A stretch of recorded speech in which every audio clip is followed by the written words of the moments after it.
Chapter 1. In the beginning, God created the heavens and the earth. Now the earth was formless and empty. Darkness was over the surface of the deep, and the Spirit of God was hovering over the waters. And God said, "Let there be light." And there was light. God saw that the light was good, and he separated the light from the darkness. God called the light day, and the darkness he called night. And there was evening, and there was morning, the first day. And God said, "Let there be an expanse between the waters to separate water from water." So God made the expanse, and separated the water under the expanse from the water above it. And it was so. God called the expanse sky, and there was evening, and there was morning, the second day. And God said, "Let the water under the sky be gathered to one place, and let dry ground appear." And it was so. God called the dry ground land, and the gathered waters he called seas. And God saw that it was good. Then God said, "Let the land produce vegetation, seed-bearing plants and trees on the land that bear fruit with seed in it, according to their various kinds." And it was so. The land produced vegetation, plants bearing seed according to their kinds, and trees bearing fruit with seed in it according to their kinds. And God saw that it was good. And there was evening, and there was morning, the third day. And God said, "Let there be lights in the expanse of the sky to separate the day from the night, and let them serve as signs to mark seasons and days and years.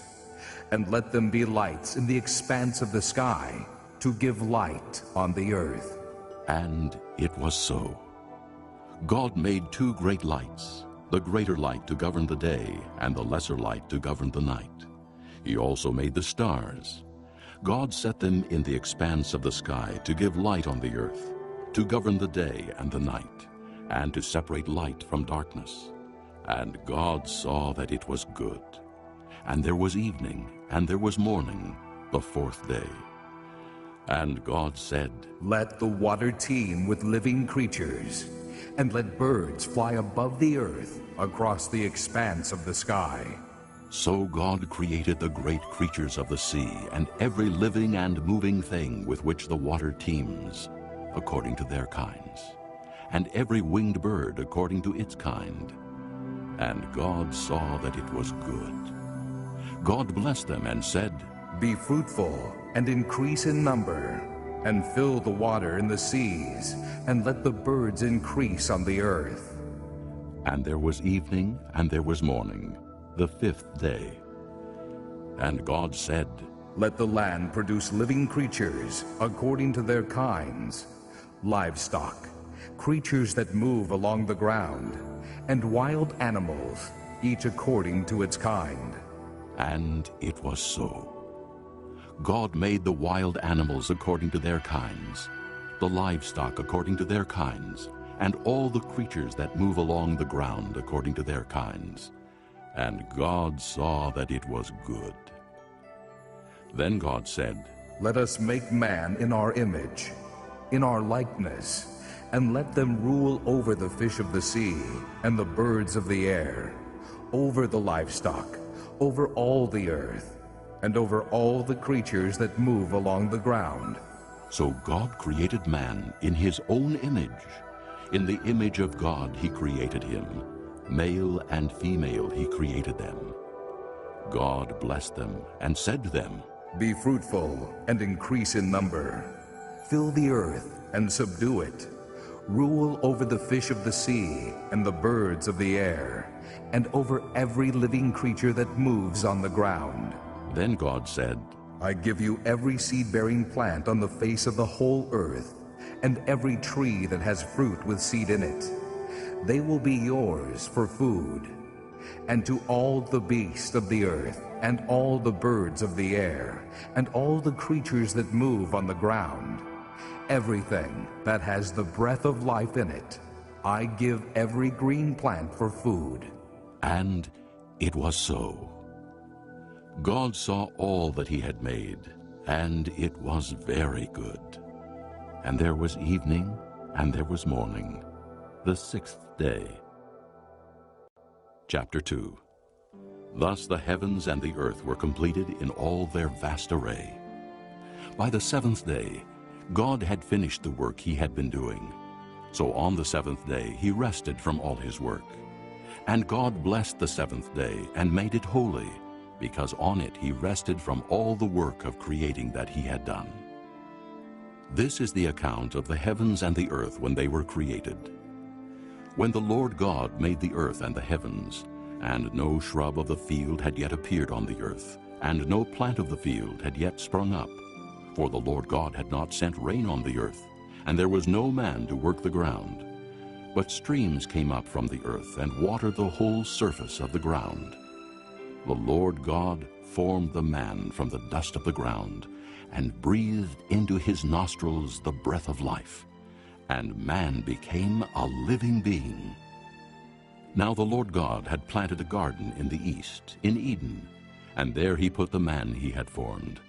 And the Lord God made all kinds of trees grow out of the ground, trees that were pleasing to the eye and good for food. In the middle of the garden were the tree of life and the tree of the knowledge of good and evil. A river watering the garden flowed from Eden. From there it was separated into 4 headwaters. The name of the first is Pishon. It winds through the entire land of Havilah, where there is gold. The gold of that land is good. Aromatic resin and onyx are also there. The name of the second river is Gihon. It winds through the entire land of Cush. The name of the third river is Tigris. It runs along the east side of Ashur. And the fourth river is the Euphrates. The Lord God took the man and put him in the Garden of Eden to work it and take care of it.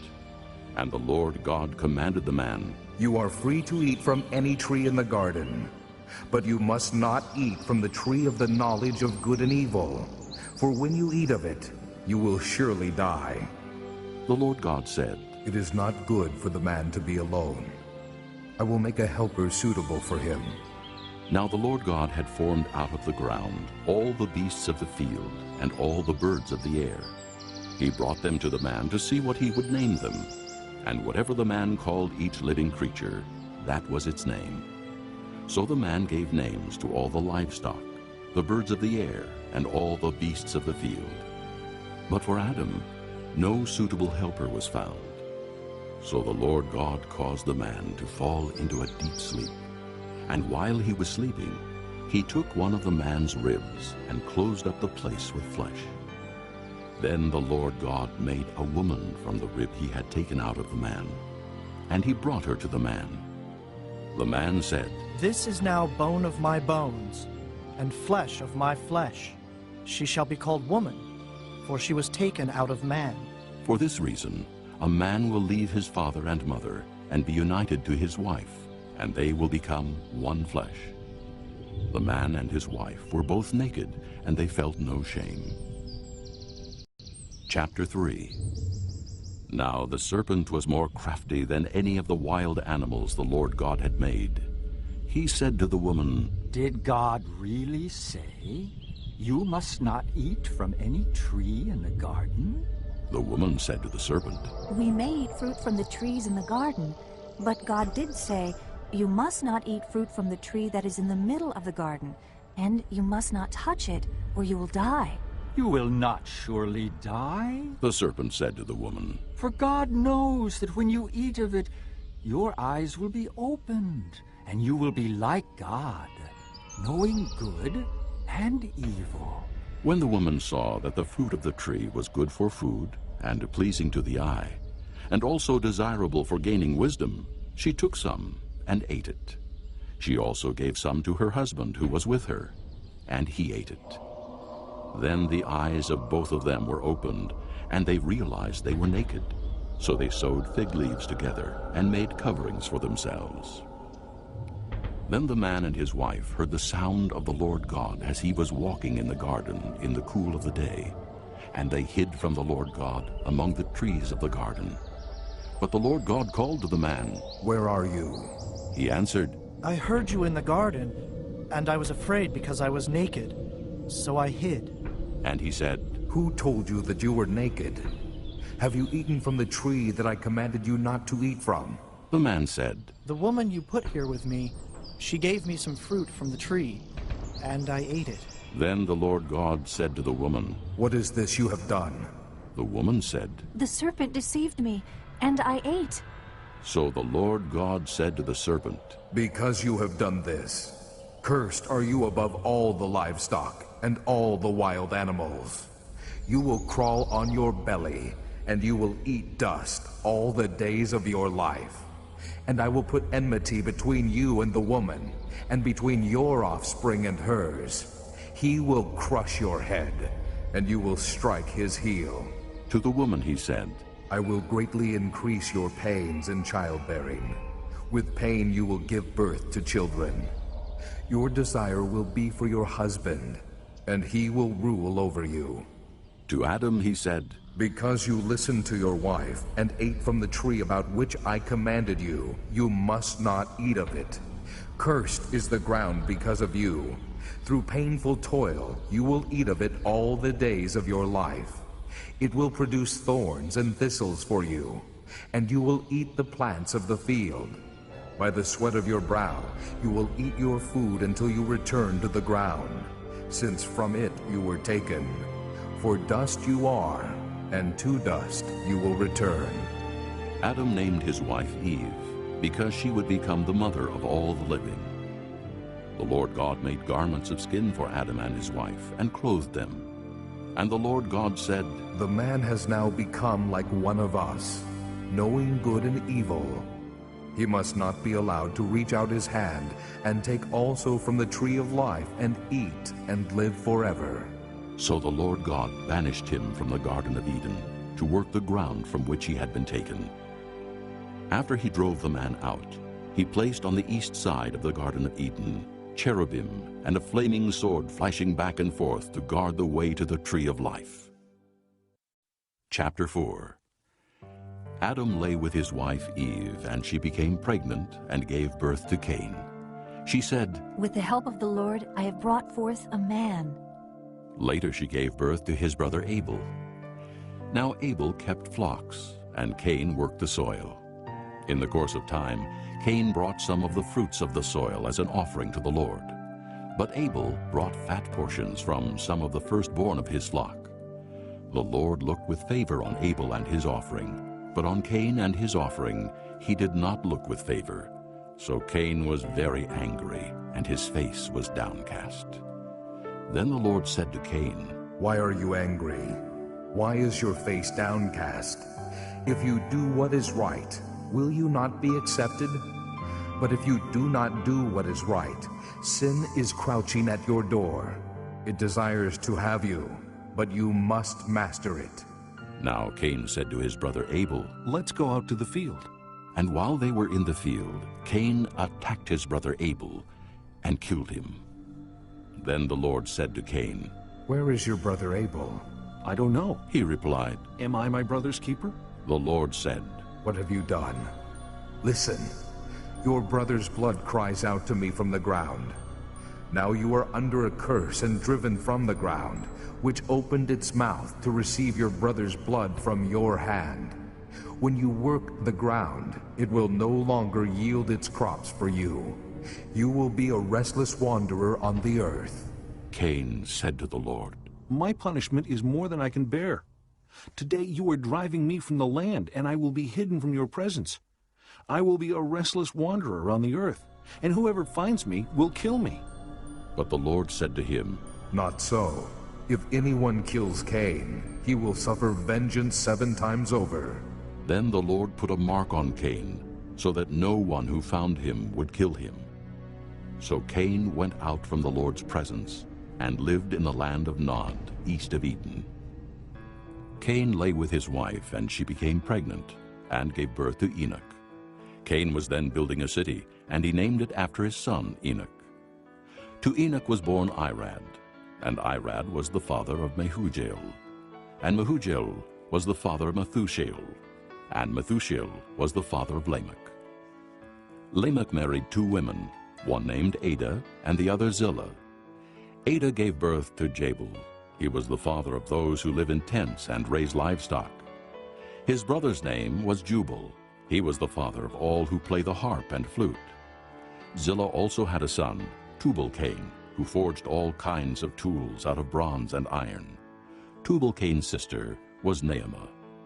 Lamech said to his wives, Ada and Zillah, listen to me. Wives of Lamech, hear my words. I have killed a man for wounding me, a young man for injuring me. If Cain is avenged 7 times, then Lamech 77 times. Adam lay with his wife again, and she gave birth to a son and named him Seth, saying, God has granted me another child in place of Abel, since Cain killed him. Seth also had a son, and he named him Enosh. At that time, men began to call on the name of the Lord. Chapter 5. This is the written account of Adam's line. When God created man, he made him in the likeness of God. He created them male and female, and blessed them. And when they were created, he called them man. When Adam had lived 130 years, he had a son in his own likeness, in his own image, and he named him Seth.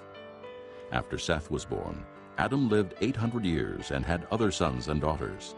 Altogether, Adam lived 930 years, and then he died. When Seth had lived 105 years, he became the father of Enosh. And after he became the father of Enosh, Seth lived 807 years and had other sons and daughters. Altogether, Seth lived 912 years, and then he died. When Enosh had lived 90 years, he became the father of Kenan. And after he became the father of Kenan, Enosh lived 815 years and had other sons and daughters. Altogether, Enosh lived 905 years, and then he died.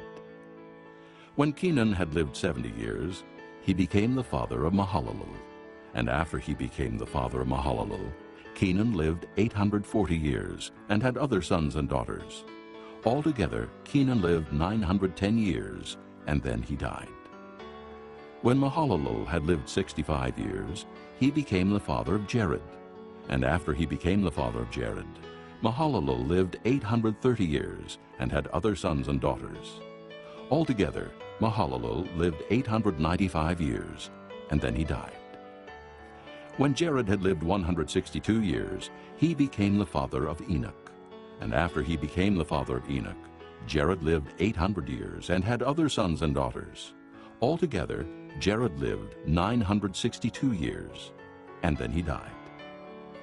When Enoch had lived 65 years, he became the father of Methuselah. And after he became the father of Methuselah, Enoch walked with God 300 years and had other sons and daughters. Altogether, Enoch lived 365 years. Enoch walked with God. Then he was no more, because God took him away. When Methuselah had lived 187 years, he became the father of Lamech. And after he became the father of Lamech, Methuselah lived 782 years and had other sons and daughters. Altogether, Methuselah lived 969 years, and then he died. When Lamech had lived 182 years, he had a son. He named him Noah and said, He will comfort us in the labor and painful toil of our hands caused by the ground the Lord has cursed. After Noah was born, Lamech lived 595 years and had other sons and daughters. Altogether, Lamech lived 777 years, and then he died. After Noah was 500 years old, he became the father of Shem, Ham, and Japheth. Chapter 6. When men began to increase in number on the earth, and daughters were born to them, the sons of God saw that the daughters of men were beautiful, and they married any of them they chose. Then the Lord said, My spirit will not contend with man forever, for he is mortal. His days will be 120 years. The Nephilim were on the earth in those days, and also afterward, when the sons of God went to the daughters of men and had children by them. They were the heroes of old, men of renown. The Lord saw how great man's wickedness on the earth had become, and that every inclination of the thoughts of his heart was only evil all the time. The Lord was grieved that he had made man on the earth, and his heart was filled with pain. So the Lord said, I will wipe mankind, whom I have created from the face of the earth, men and animals, and creatures that move along the ground, and birds of the air, for I am grieved that I have made them. But Noah found favor in the eyes of the Lord. This is the account of Noah. Noah was a righteous man, blameless among the people of his time, and he walked with God. Noah had 3 sons, Shem, Ham, and Japheth. Now the earth was corrupt in God's sight, and was full of violence. God saw how corrupt the earth had become, for all the people on earth had corrupted their ways. So God said to Noah, I am going to put an end to all people, for the earth is filled with violence because of them. I am surely going to destroy both them and the earth. So make yourself an ark of cypress wood. Make rooms in it, and coat it with pitch inside and out. This is how you are to build it. The ark is to be 450 feet long, 75 feet wide, and 45 feet high. Make a roof for it, and finish the ark to within 18 inches of the top. Put a door in the side of the ark, and make lower, middle, and upper decks. I am going to bring floodwaters on the earth to destroy all life under the heavens, every creature that has the breath of life in it. Everything on earth will perish. But I will establish my covenant with you, and you will enter the ark, you and your sons, and your wife, and your sons' wives with you. You are to bring into the ark 2 of all living creatures, male and female, to keep them alive with you. 2 of every kind of bird, of every kind of animal, and of every kind of creature that moves along the ground will come to you to be kept alive. You are to take every kind of food that is to be eaten and stored away as food for you and for them. Noah did everything just as God commanded him. Chapter 7. The Lord then said to Noah, Go into the ark, you and your whole family, because I have found you righteous in this generation. Take with you 7 of every kind of clean animal, a male and its mate, and 2 of every kind of unclean animal, a male and its mate, and also 7 of every kind of bird, male and female, to keep their various kinds alive throughout the earth. 7 days from now, I will send rain on the earth for 40 days and 40 nights, and I will wipe from the face of the earth every living creature I have made. And Noah did all that the Lord commanded him. Noah was 600 years old when the floodwaters came on the earth. And Noah and his sons and his wife and his sons' wives entered the ark to escape the waters of the flood. Pairs of clean and unclean animals, of birds, and of all creatures that move along the ground, male and female, came to Noah and entered the ark, as God had commanded Noah. And after the 7 days, the floodwaters came on the earth. In the 600th year of Noah's life, on the 17th day of the 2nd month, on that day, all the springs of the great deep burst forth, and the floodgates of the heavens were opened, and rain fell on the earth 40 days and 40 nights. On that very day, Noah and his sons, Shem, Ham, and Japheth, together with his wife and the wives of his 3 sons, entered the ark. They had with them every wild animal according to its kind, all livestock according to their kinds, every creature that moves along the ground according to its kind, and every bird according to its kind, everything with wings. Pairs of all creatures that have the breath of life in them came to Noah and entered the ark. The animals going in were male and female of every living thing, as God had commanded Noah. Then the Lord shut him in. For 40 days the flood kept coming on the earth, And as the waters increased, they lifted the ark high above the earth. The waters rose and increased greatly on the earth, and the ark floated on the surface of the water. They rose greatly on the earth, and all the high mountains under the entire heavens were covered. The waters rose and covered the mountains to a depth of more than 20 feet. Every living thing that moved on the earth perished: birds, livestock, wild animals, all the creatures that swarm over the earth, and all mankind. Everything on dry land that had the breath of life in its nostrils died. Every living thing on the face of the earth was wiped out, men and animals, and the creatures that move along the ground, and the birds of the air were wiped from the earth. Only Noah was left, and those with him in the ark. The waters flooded the earth for 150 days. Chapter 8.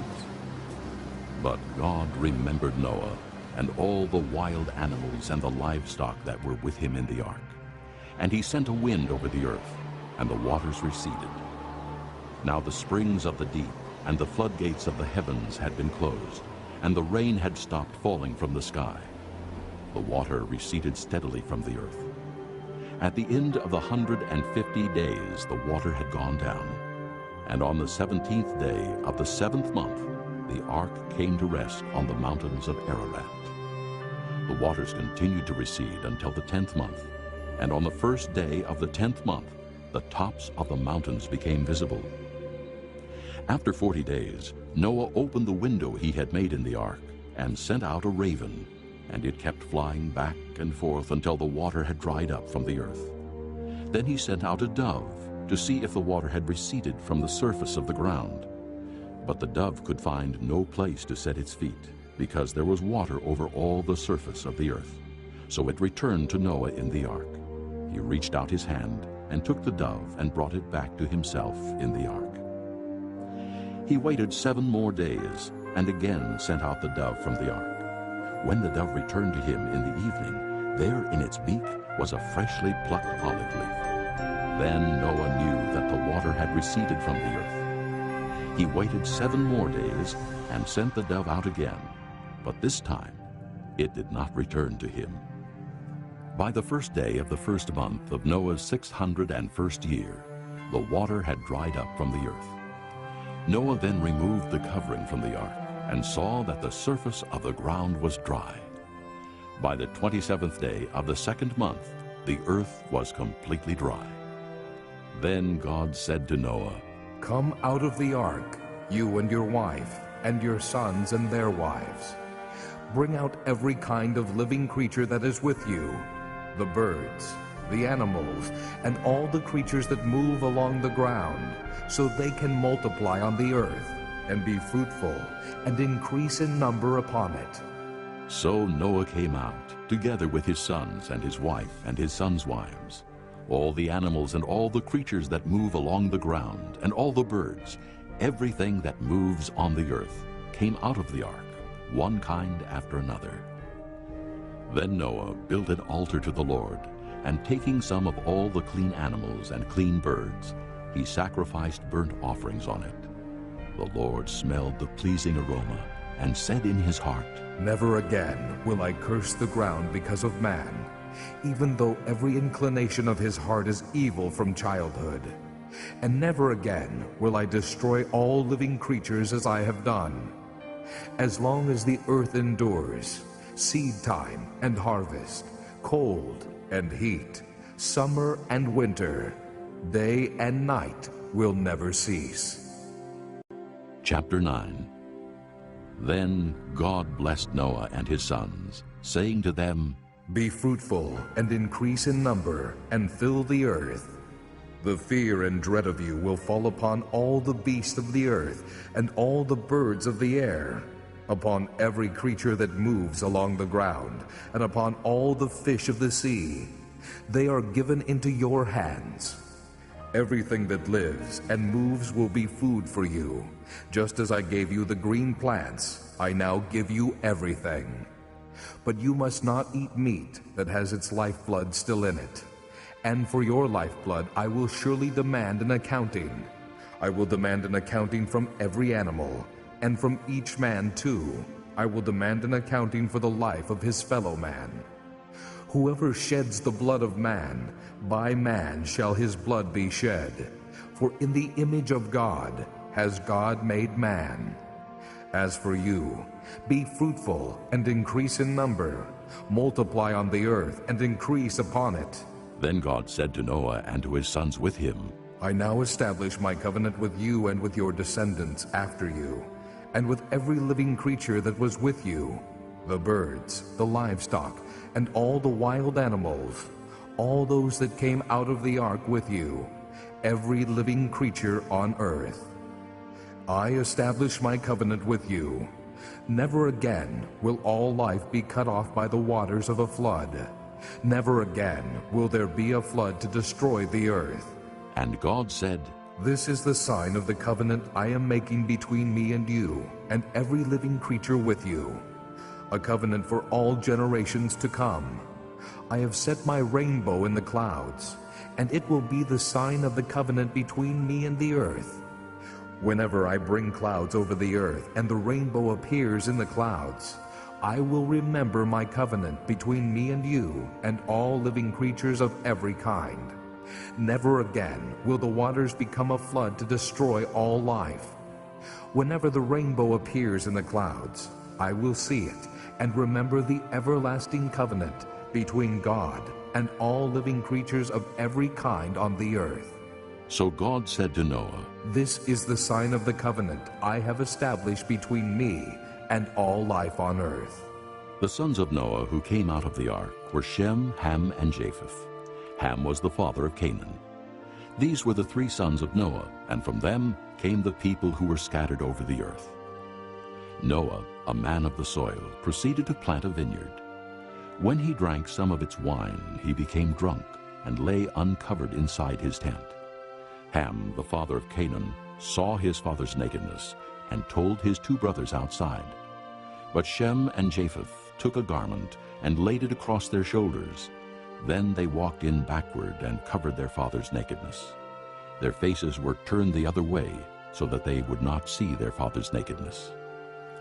When Noah awoke from his wine and found out what his youngest son had done to him, he said, Cursed be Canaan, the lowest of slaves will he be to his brothers. He also said, Blessed be the Lord, the God of Shem. May Canaan be the slave of Shem. May God extend the territory of Japheth. May Japheth live in the tents of Shem, and may Canaan be his slave. After the flood, Noah lived 350 years.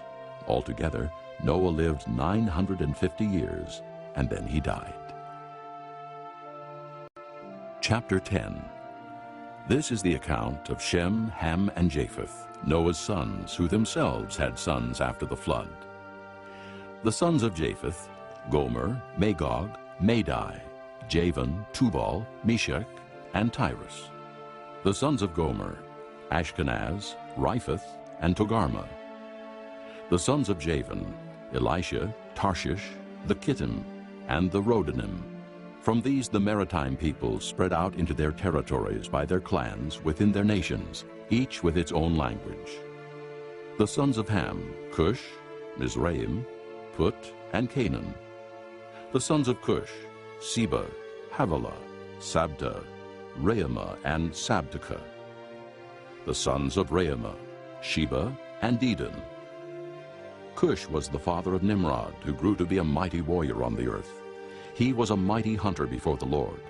That is why it is said, like Nimrod, a mighty hunter before the Lord. The first centers of his kingdom were Babylon, Erech, Akkad, and Calneh in Shinar. From that land he went to Assyria, where he built Nineveh, Rehoboth-ir, Calah, and Resen, which is between Nineveh and Calah. That is the great city. Mizraim was the father of the Ludites, Anamites, Lehabites, Naphtalites, Puthrusites, Cathluhites, from whom the Philistines came, and Caphtorites. Canaan was the father of Sidon, his firstborn, and of the Hittites, Jebusites, Amorites, Girgashites, Hivites, Archites, Sinites, Arvadites, Zemarites, and Hamathites. Later, the Canaanite clans scattered, and the borders of Canaan reached from Sidon toward Gerar as far as Gaza, and then toward Sodom, Gomorrah, Admah, and Zeboim, as far as Lasha. These are the sons of Ham by their clans and languages in their territories and nations. Sons were also born to Shem, whose older brother was Japheth.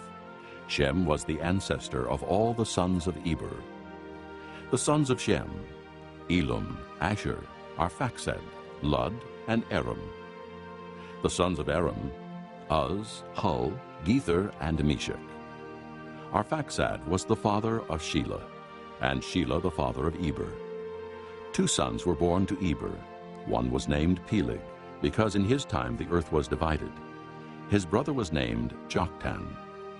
Joktan was the father of Almodad, Sheleph, Hazar-Maveth, Jirah, Hadoram, Uzal, Diklah, Obal, Abimael, Sheba, Ophir, Havilah, and Jobab.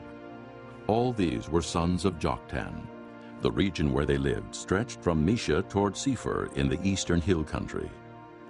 These are the sons of Shem by their clans and languages in their territories and nations.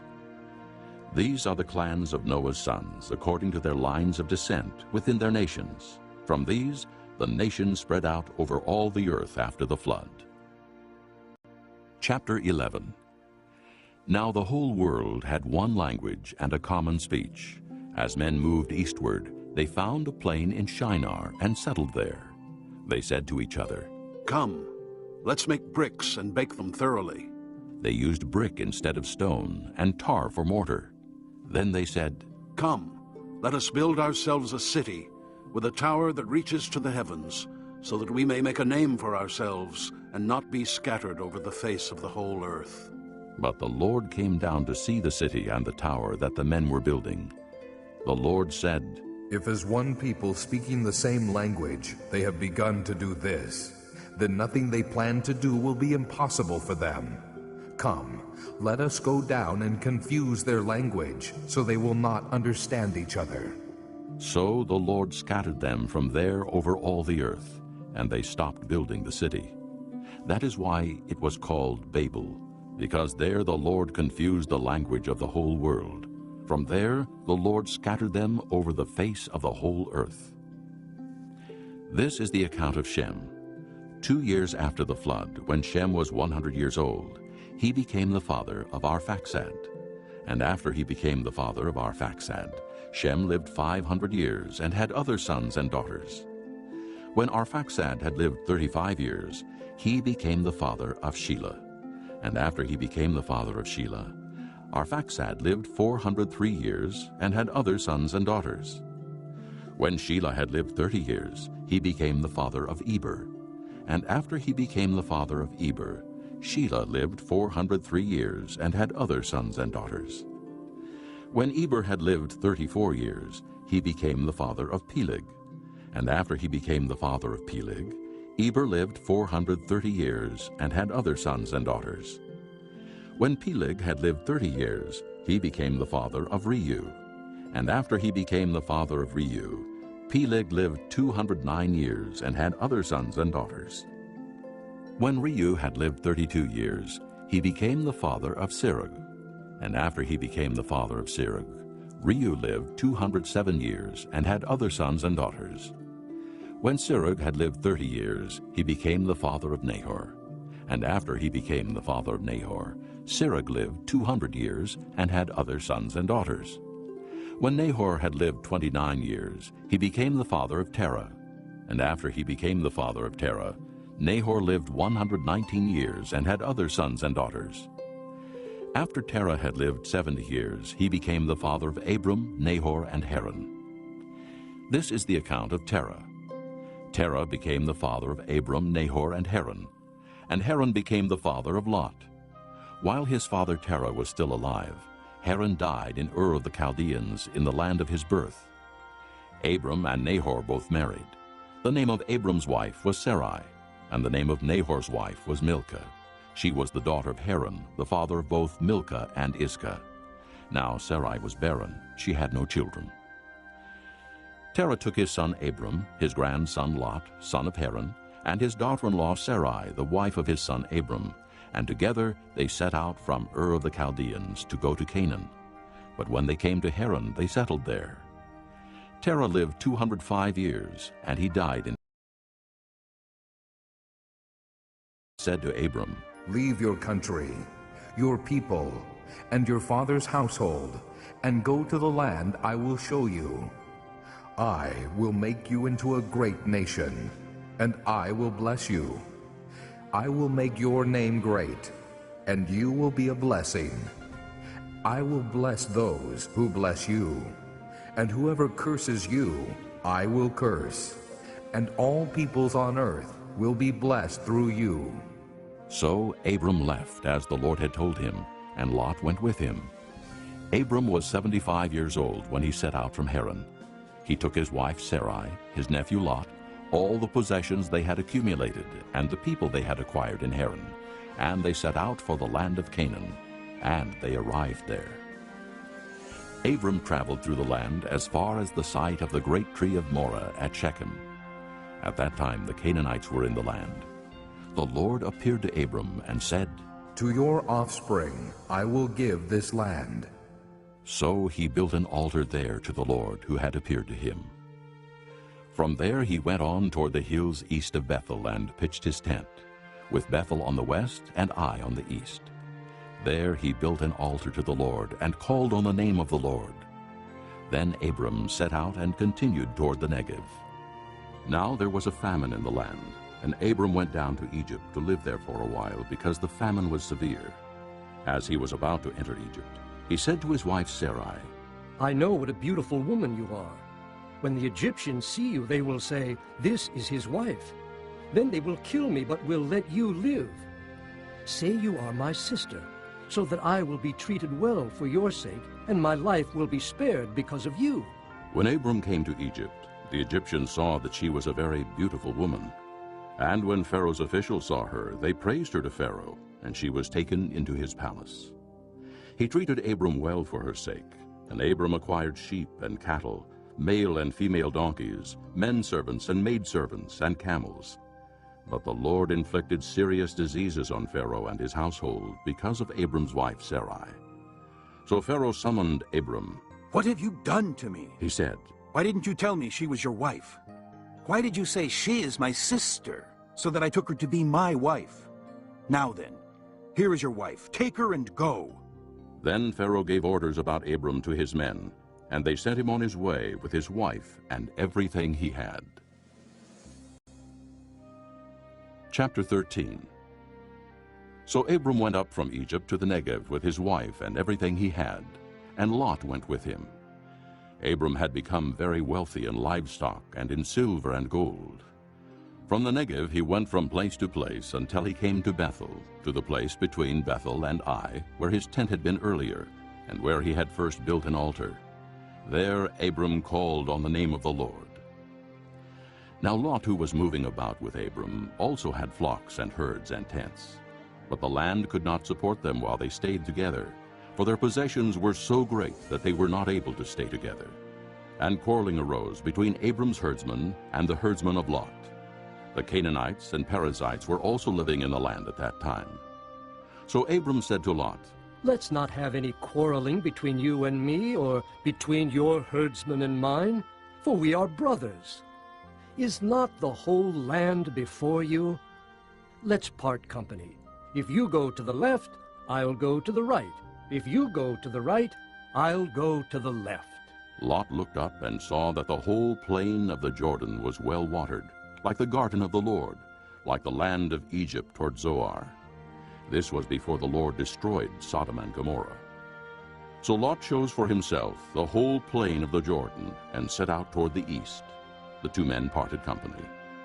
Abram lived in the land of Canaan, while Lot lived among the cities of the plain and pitched his tents near Sodom. Now the men of Sodom were wicked and were sinning greatly against the Lord. The Lord said to Abram after Lot had parted from him, Lift up your eyes from where you are, and look north and south, east and west. All the land that you see, I will give to you and your offspring forever. I will make your offspring like the dust of the earth, so that if anyone could count the dust, then your offspring could be counted. Go, walk through the length and breadth of the land, for I am giving it to you." So Abram moved his tents and went to live near the great trees of Mamre at Hebron, where he built an altar to the Lord. Chapter 14. At this time, Amraphel, king of Shinar, Arioch, king of Elasar, Kedorlaomer, king of Elam, and Tidal, king of Goyim, went to war against Bera, king of Sodom, Birsha, king of Gomorrah, Shinab, king of Admah, Shemeber, king of Zeboim, and the king of Bela, that is Zoar. All these latter kings joined forces in the valley of Siddim, the Salt Sea. For 12 years they had been subject to Kedorlaomer, but in the 13th year they rebelled. In the 14th year, Kedorlaomer and the kings allied with him went out and defeated the Rephaites in Ashtaroth-Karnaim, the Zuzites in Ham, the Emites in Sheva-Kiriathaim, and the Horites in the hill country of Seir, as far as El-Paran near the desert. Then they turned back and went to En-Mishpat, that is Kadesh, and they conquered the whole territory of the Amalekites, as well as the Amorites, who were living in Hazazon-Tamar.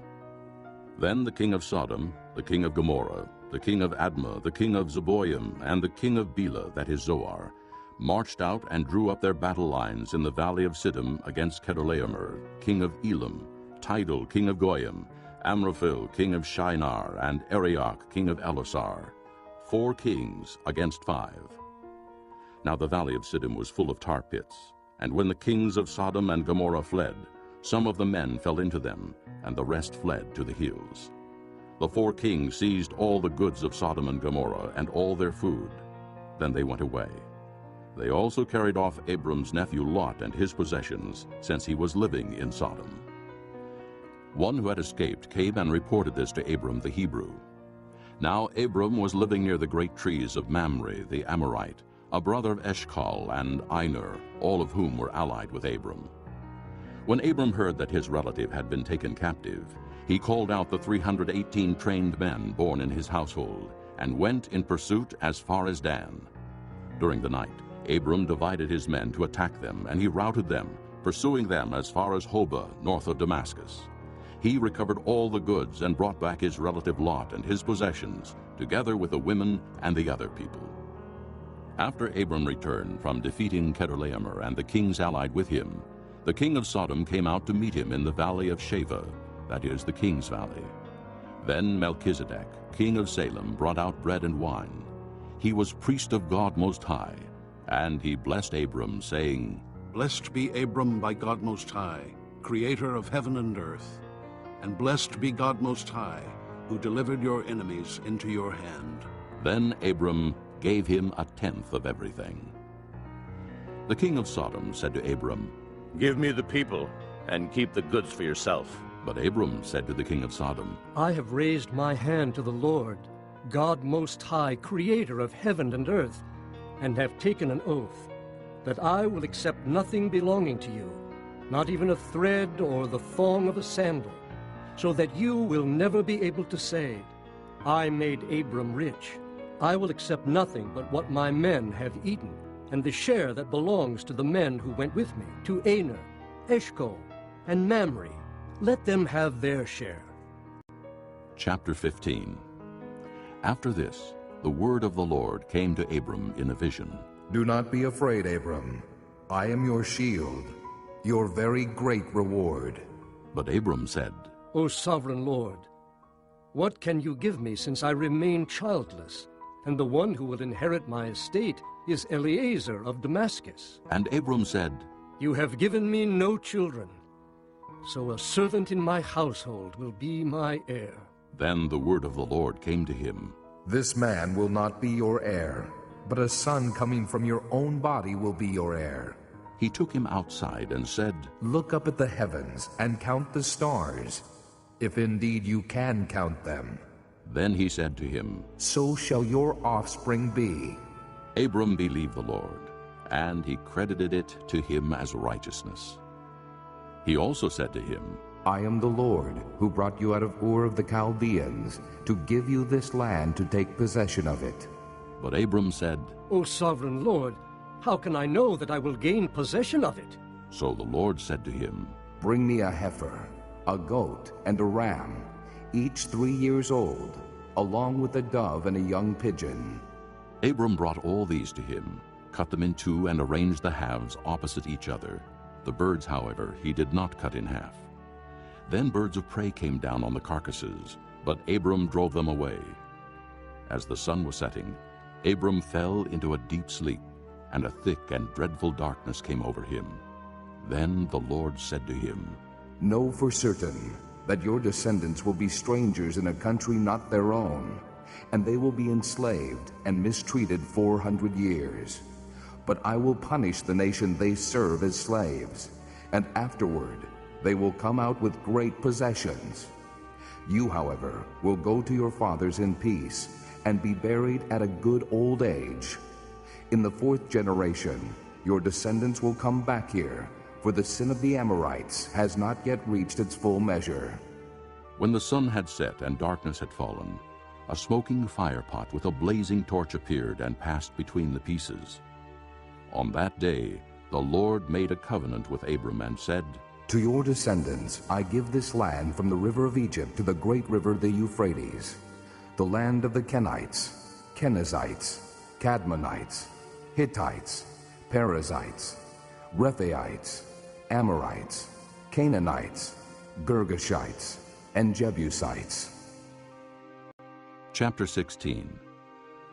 Now Sarai, Abram's wife, had borne him no children, but she had an Egyptian maidservant named Hagar.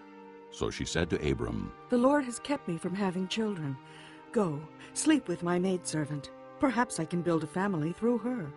Abram agreed to what Sarai said. So after Abram had been living in Canaan 10 years, Sarai his wife took her Egyptian maidservant Hagar and gave her to her husband to be his wife.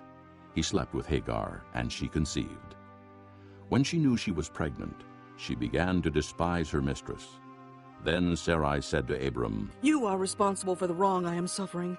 I put my servant in your arms, and now that she knows she is pregnant, she despises me.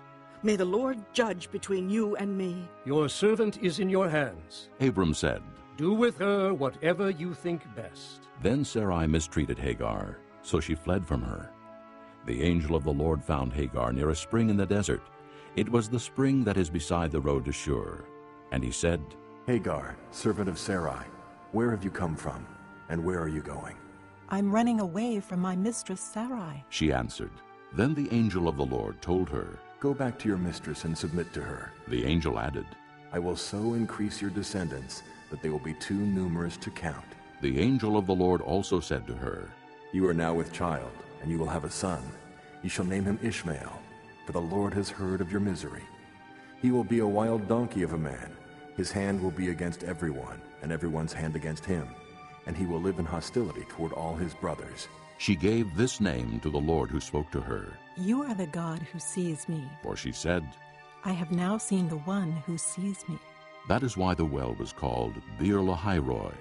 It is still there between Kadesh and Bered. So Hagar bore Abram a son, and Abram gave the name Ishmael to the son she had borne. Abram was 86 years old when Hagar bore him Ishmael. Chapter 17. When Abram was 99 years old, the Lord appeared to him and said, I am God Almighty. Walk before me and be blameless. I will confirm my covenant between me and you, and will greatly increase your numbers. Abram fell face down, and God said to him, As for me, this is my covenant with you. You will be the father of many nations. No longer will you be called Abram. Your name will be Abraham, for I have made you a father of many nations. I will make you very fruitful. I will make nations of you, and kings will come from you. I will establish my covenant as an everlasting covenant between me and you and your descendants after you for generations to come, to be your God and the God of your descendants after you. The whole land of Canaan, where you are now an alien, I will give as an everlasting possession to you and your descendants after you, and I will be their God. Then God said to Abraham, As for you, you must keep my covenant, you and your descendants after you, for the generations to come. This is my covenant with you and your descendants after you, the covenant you are to keep. Every male among you shall be circumcised. You are to undergo circumcision, and it will be the sign of the covenant between me and you. For the generations to come, every male among you who is 8 days old must be circumcised, including those born in your household, or bought with money from a foreigner, those who are not your offspring. Whether born in your household or bought with your money, they must be circumcised. My covenant in your flesh is to be an everlasting covenant. Any uncircumcised male who has not been circumcised in the flesh will be cut off from his people. He has broken my covenant. God also said to Abraham, As for Sarai, your wife, you are no longer to call her Sarai. Her name will be Sarah. I will bless her, and will surely give you a son by her. I will bless her so that she will be the mother of nations. Kings of peoples will come from her. Abraham fell face down. He laughed and said to himself, Will a son be born to a man 100 years old? Will Sarah bear a child at the age of 90? And Abraham said to God, If only Ishmael might live under your blessing. Then God said, Yes, but your wife Sarah will bear you a son, and you will call him Isaac. I will establish my covenant with him as an everlasting covenant for his descendants after him. And as for Ishmael, I have heard you. I will surely bless him. I will make him fruitful and will greatly increase his numbers. He will be the father of 12 rulers, and I will make him into a great nation. But my covenant I will establish with Isaac, whom Sarah will bear to you by this time next year. When he had finished speaking with Abraham, God went up from him. On that very day, Abraham took his son Ishmael and all those born in his household, or bought with his money, every male in his household, and circumcised them as God told him. Abraham was 99 years old when he was circumcised, and his son Ishmael was 13.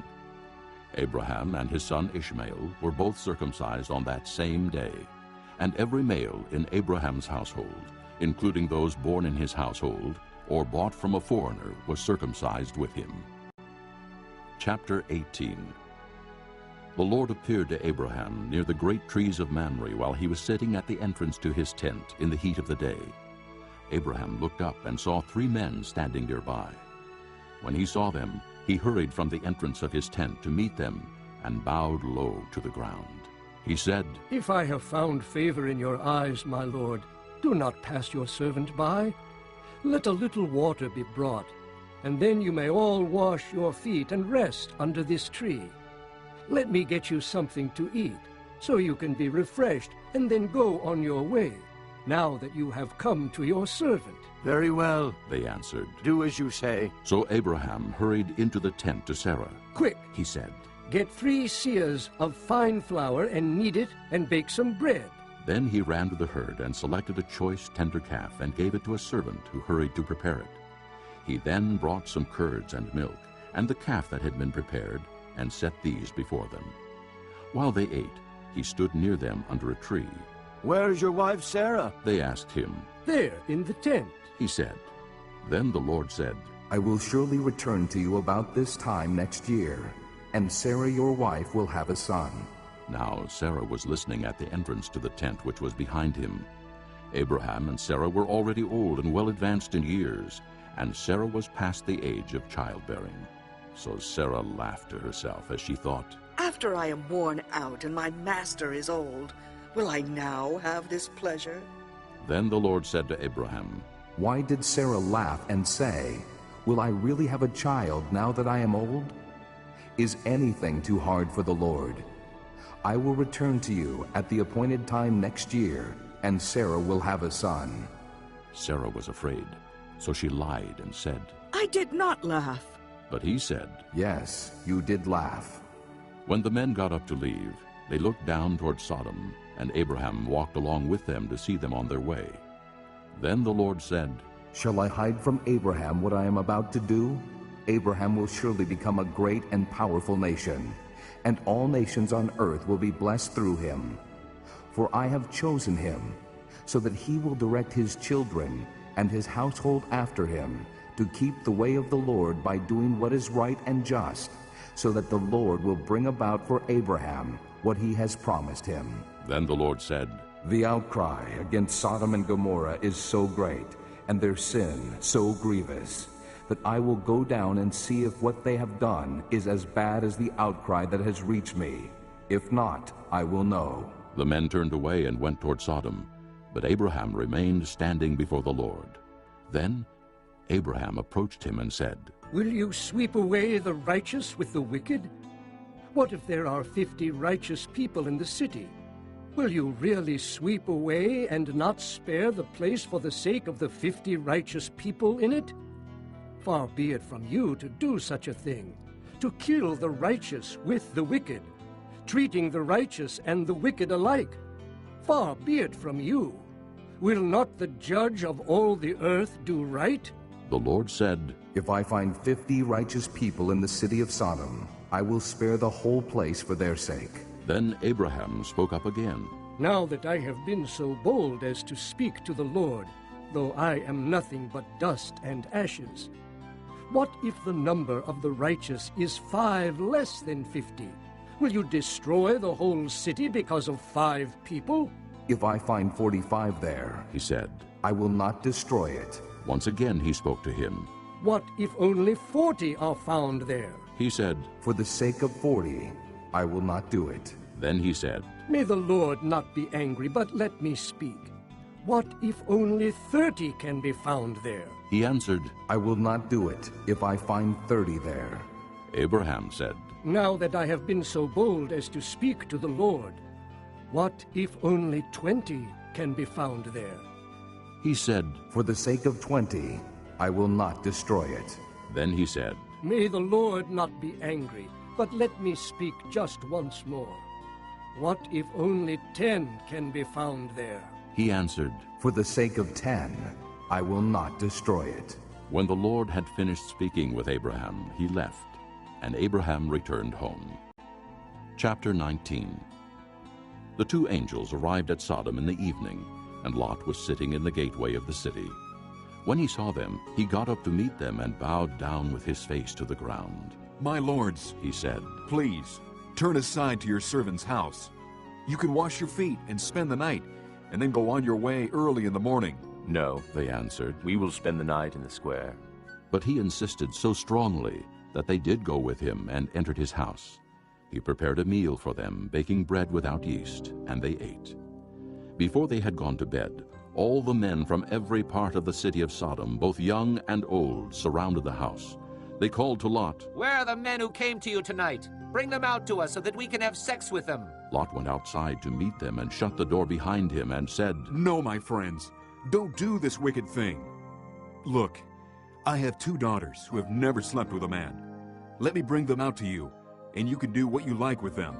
But don't do anything to these men, for they have come under the protection of my roof. Get out of our way, they replied, and they said, This fellow came here as an alien, and now he wants to play the judge. We'll treat you worse than them. They kept bringing pressure on Lot and moved forward to break down the door. But the men inside reached out and pulled Lot back into the house and shut the door. Then they struck the men who were at the door of the house, young and old, with blindness, so that they could not find the door. The 2 men said to Lot, Do you have anyone else here? Sons-in-law, sons or daughters, or anyone else in this city who belongs to you? Get them out of here, because we are going to destroy this place. The outcry to the Lord against its people is so great that he has sent us to destroy it. So Lot went out and spoke to his sons-in-law, who were pledged to marry his daughters. He said, Hurry and get out of this place, because the Lord is about to destroy the city. But his sons-in-law thought he was joking. With the coming of dawn, the angels urged Lot, saying, Hurry, take your wife and your 2 daughters who are here, or you will be swept away when the city is punished. When he hesitated, The men grasped his hand and the hands of his wife and of his 2 daughters, and led them safely out of the city, for the Lord was merciful to them. As soon as they had brought them out, one of them said, Flee for your lives. Don't look back, and don't stop anywhere in the plain. Flee to the mountains, or you will be swept away. But Lot said to them, No, my lords, please. Your servant has found favor in your eyes, and you have shown great kindness to me in sparing my life. But I can't flee to the mountains. This disaster will overtake me, and I'll die. Look, here is a town near enough to run to, and it is small. Let me flee to it. It is very small, isn't it? Then my life will be spared. He said to him, Very well. I will grant this request too. I will not overthrow the town you speak of, but flee there quickly, because I cannot do anything until you reach it. That is why the town was called Zoar. By the time Lot reached Zoar, the sun had risen over the land. Then the Lord rained down burning sulfur on Sodom and Gomorrah, from the Lord out of the heavens. Thus he overthrew those cities and the entire plain, including all those living in the cities, and also the vegetation in the land. But Lot's wife looked back, and she became a pillar of salt. Early the next morning, Abraham got up and returned to the place where he had stood before the Lord. He looked down toward Sodom and Gomorrah, toward all the land of the plain, and he saw dense smoke rising from the land, like smoke from a furnace. So when God destroyed the cities of the plain, he remembered Abraham, and he brought Lot out of the catastrophe that overthrew the cities where Lot had lived. Lot and his 2 daughters left Zoar and settled in the mountains, for he was afraid to stay in Zoar. He and his 2 daughters lived in a cave. One day the older daughter said to the younger, Our father is old, and there is no man around here to lie with us, as is the custom all over the earth.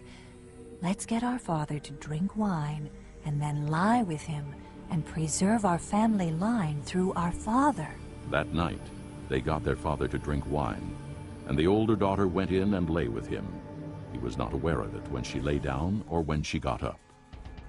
The next day the older daughter said to the younger, Last night I lay with my father. Let's get him to drink wine again tonight, and you go in and lie with him, so we can preserve our family line through our father. So they got their father to drink wine that night also, and the younger daughter went and lay with him. Again, he was not aware of it when she lay down or when she got up. So both of Lot's daughters became pregnant by their father. The older daughter had a son, and she named him Moab. He is the father of the Moabites of today. The younger daughter also had a son, and she named him Ben-Ammi. He is the father of the Ammonites of today. This concludes Disc 1. Chapter 20. Chapter 20.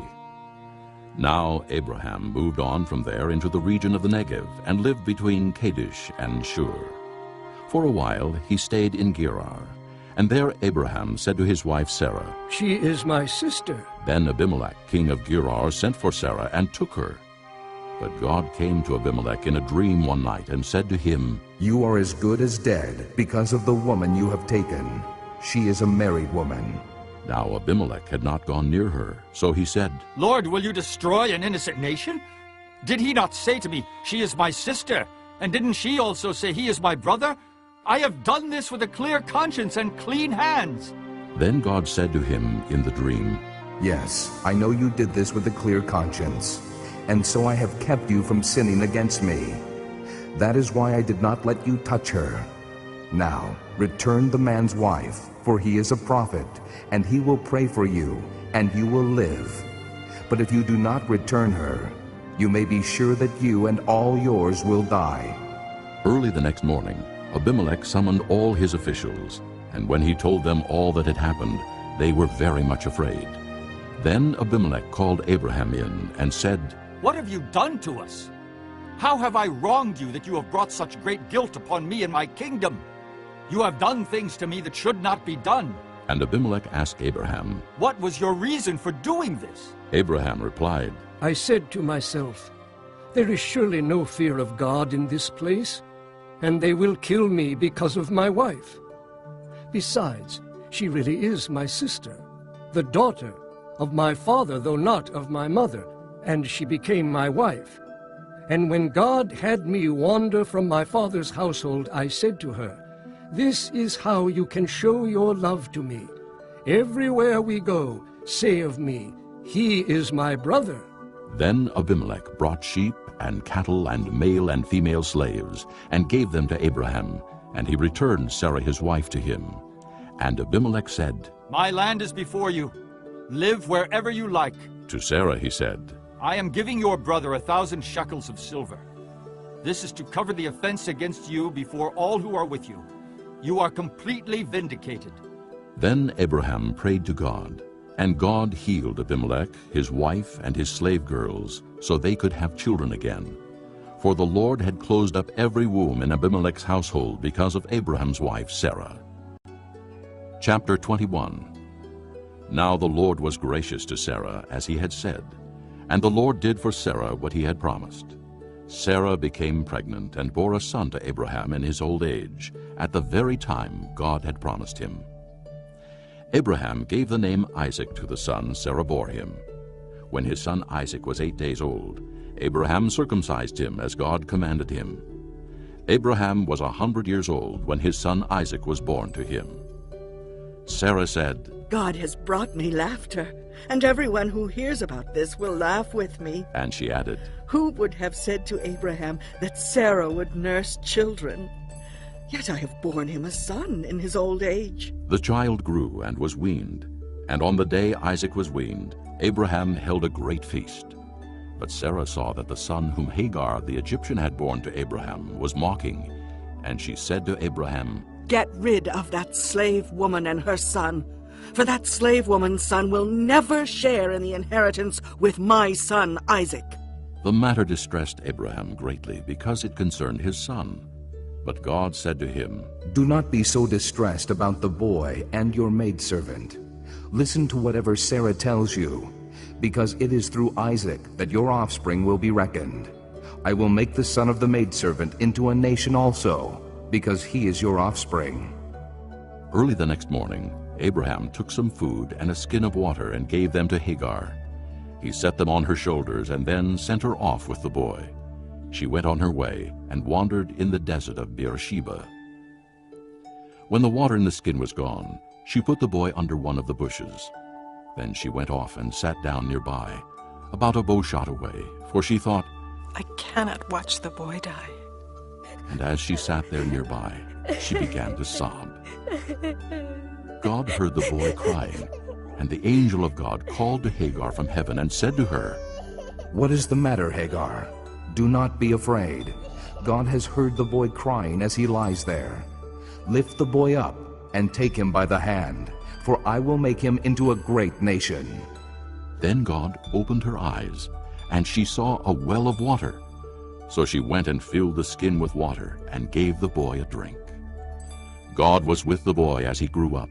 He lived in the desert and became an archer. While he was living in the desert of Paran, his mother got a wife for him from Egypt. At that time, Abimelech and Phicol, the commander of his forces, said to Abraham, God is with you in everything you do. Now swear to me here before God that you will not deal falsely with me or my children or my descendants. Show to me and the country where you are living as an alien the same kindness I have shown to you. Abraham said, I swear it. Then Abraham complained to Abimelech about a well of water that Abimelech's servants had seized. But Abimelech said, I don't know who has done this. You did not tell me, and I heard about it only today. So Abraham brought sheep and cattle and gave them to Abimelech, and the two men made a treaty. Abraham set apart 7 ewe lambs from the flock, and Abimelech asked Abraham, What is the meaning of these 7 ewe lambs you have set apart by themselves? He replied, Accept these 7 lambs from my hand, as a witness that I dug this well. So that place was called Beersheba, because the two men swore an oath there. After the treaty had been made at Beersheba, Abimelech and Phicol, the commander of his forces, returned to the land of the Philistines. Abraham planted a tamarisk tree in Beersheba, and there he called upon the name of the Lord, the eternal God. And Abraham stayed in the land of the Philistines for a long time. Chapter 22. Some time later, God tested Abraham. He said to him, Abraham. Here I am. He replied. Then God said, Take your son, your only son, Isaac, whom you love, and go to the region of Moriah. Sacrifice him there as a burnt offering on one of the mountains I will tell you about. Early the next morning, Abraham got up and saddled his donkey. He took with him 2 of his servants and his son Isaac. When he had cut enough wood for the burnt offering, he set out for the place God had told him about. On the 3rd day, Abraham looked up and saw the place in the distance. He said to his servants, Stay here with the donkey while I and the boy go over there. We will worship, and then we will come back to you. Abraham took the wood for the burnt offering and placed it on his son Isaac, and he himself carried the fire and the knife. As the 2 of them went on together, Isaac spoke up and said to his father Abraham, Father? Yes, my son? Abraham replied. The fire and wood are here, Isaac said. but where is the lamb for the burnt offering? Abraham answered, God himself will provide the lamb for the burnt offering, my son. And the 2 of them went on together. When they reached the place God had told him about, Abraham built an altar there and arranged the wood on it. He bound his son Isaac and laid him on the altar, on top of the wood. Then he reached out his hand and took the knife to slay his son. But the angel of the Lord called out to him from heaven, Abraham, Abraham. Here I am. He replied. Do not lay a hand on the boy, he said. Do not do anything to him. Now I know that you fear God, because you have not withheld from me your son, your only son. Abraham looked up, and there in a thicket he saw a ram caught by its horns. He went over and took the ram and sacrificed it as a burnt offering instead of his son. So Abraham called that place, The Lord Will Provide. And to this day it is said, On the mountain of the Lord it will be provided. The angel of the Lord called to Abraham from heaven a second time and said, I swear by myself, declares the Lord, that because you have done this, and have not withheld your son, your only son, I will surely bless you, and make your descendants as numerous as the stars in the sky, and as the sand on the seashore. Your descendants will take possession of the cities of their enemies, and through your offspring, all nations on earth will be blessed, because you have obeyed me. Then Abraham returned to his servants, and they set off together for Beersheba, and Abraham stayed in Beersheba. Some time later, Abraham was told, Milcah is also a mother.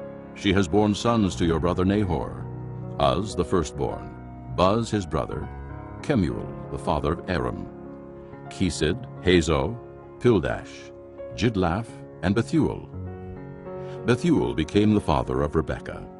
Milcah bore these 8 sons to Abraham's brother Nahor. His concubine, whose name was Rumah, also had sons, Tebah, Gaham, Tahash, and Maacah.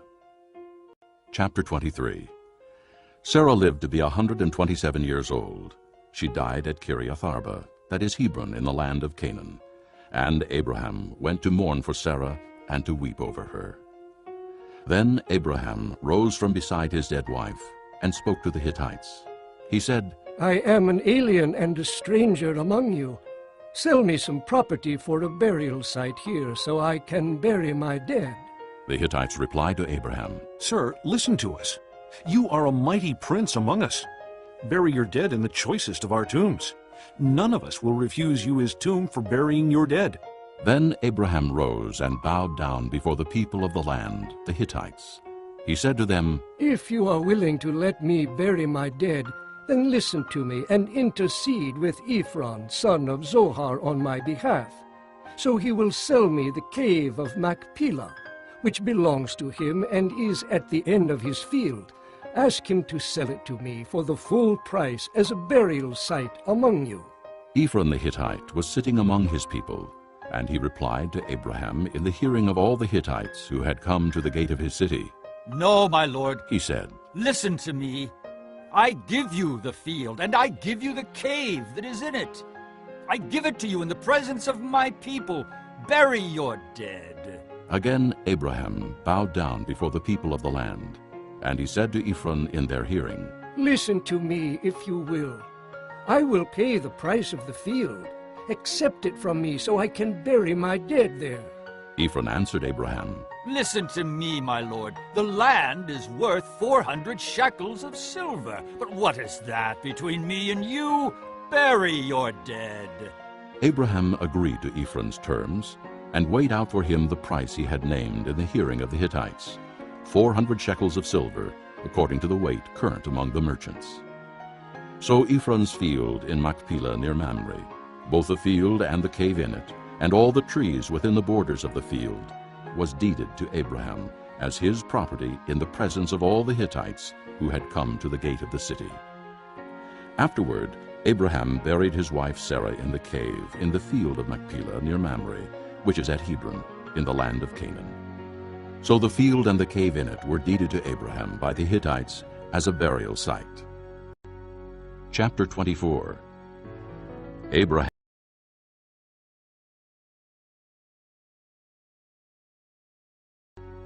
Chapter 24.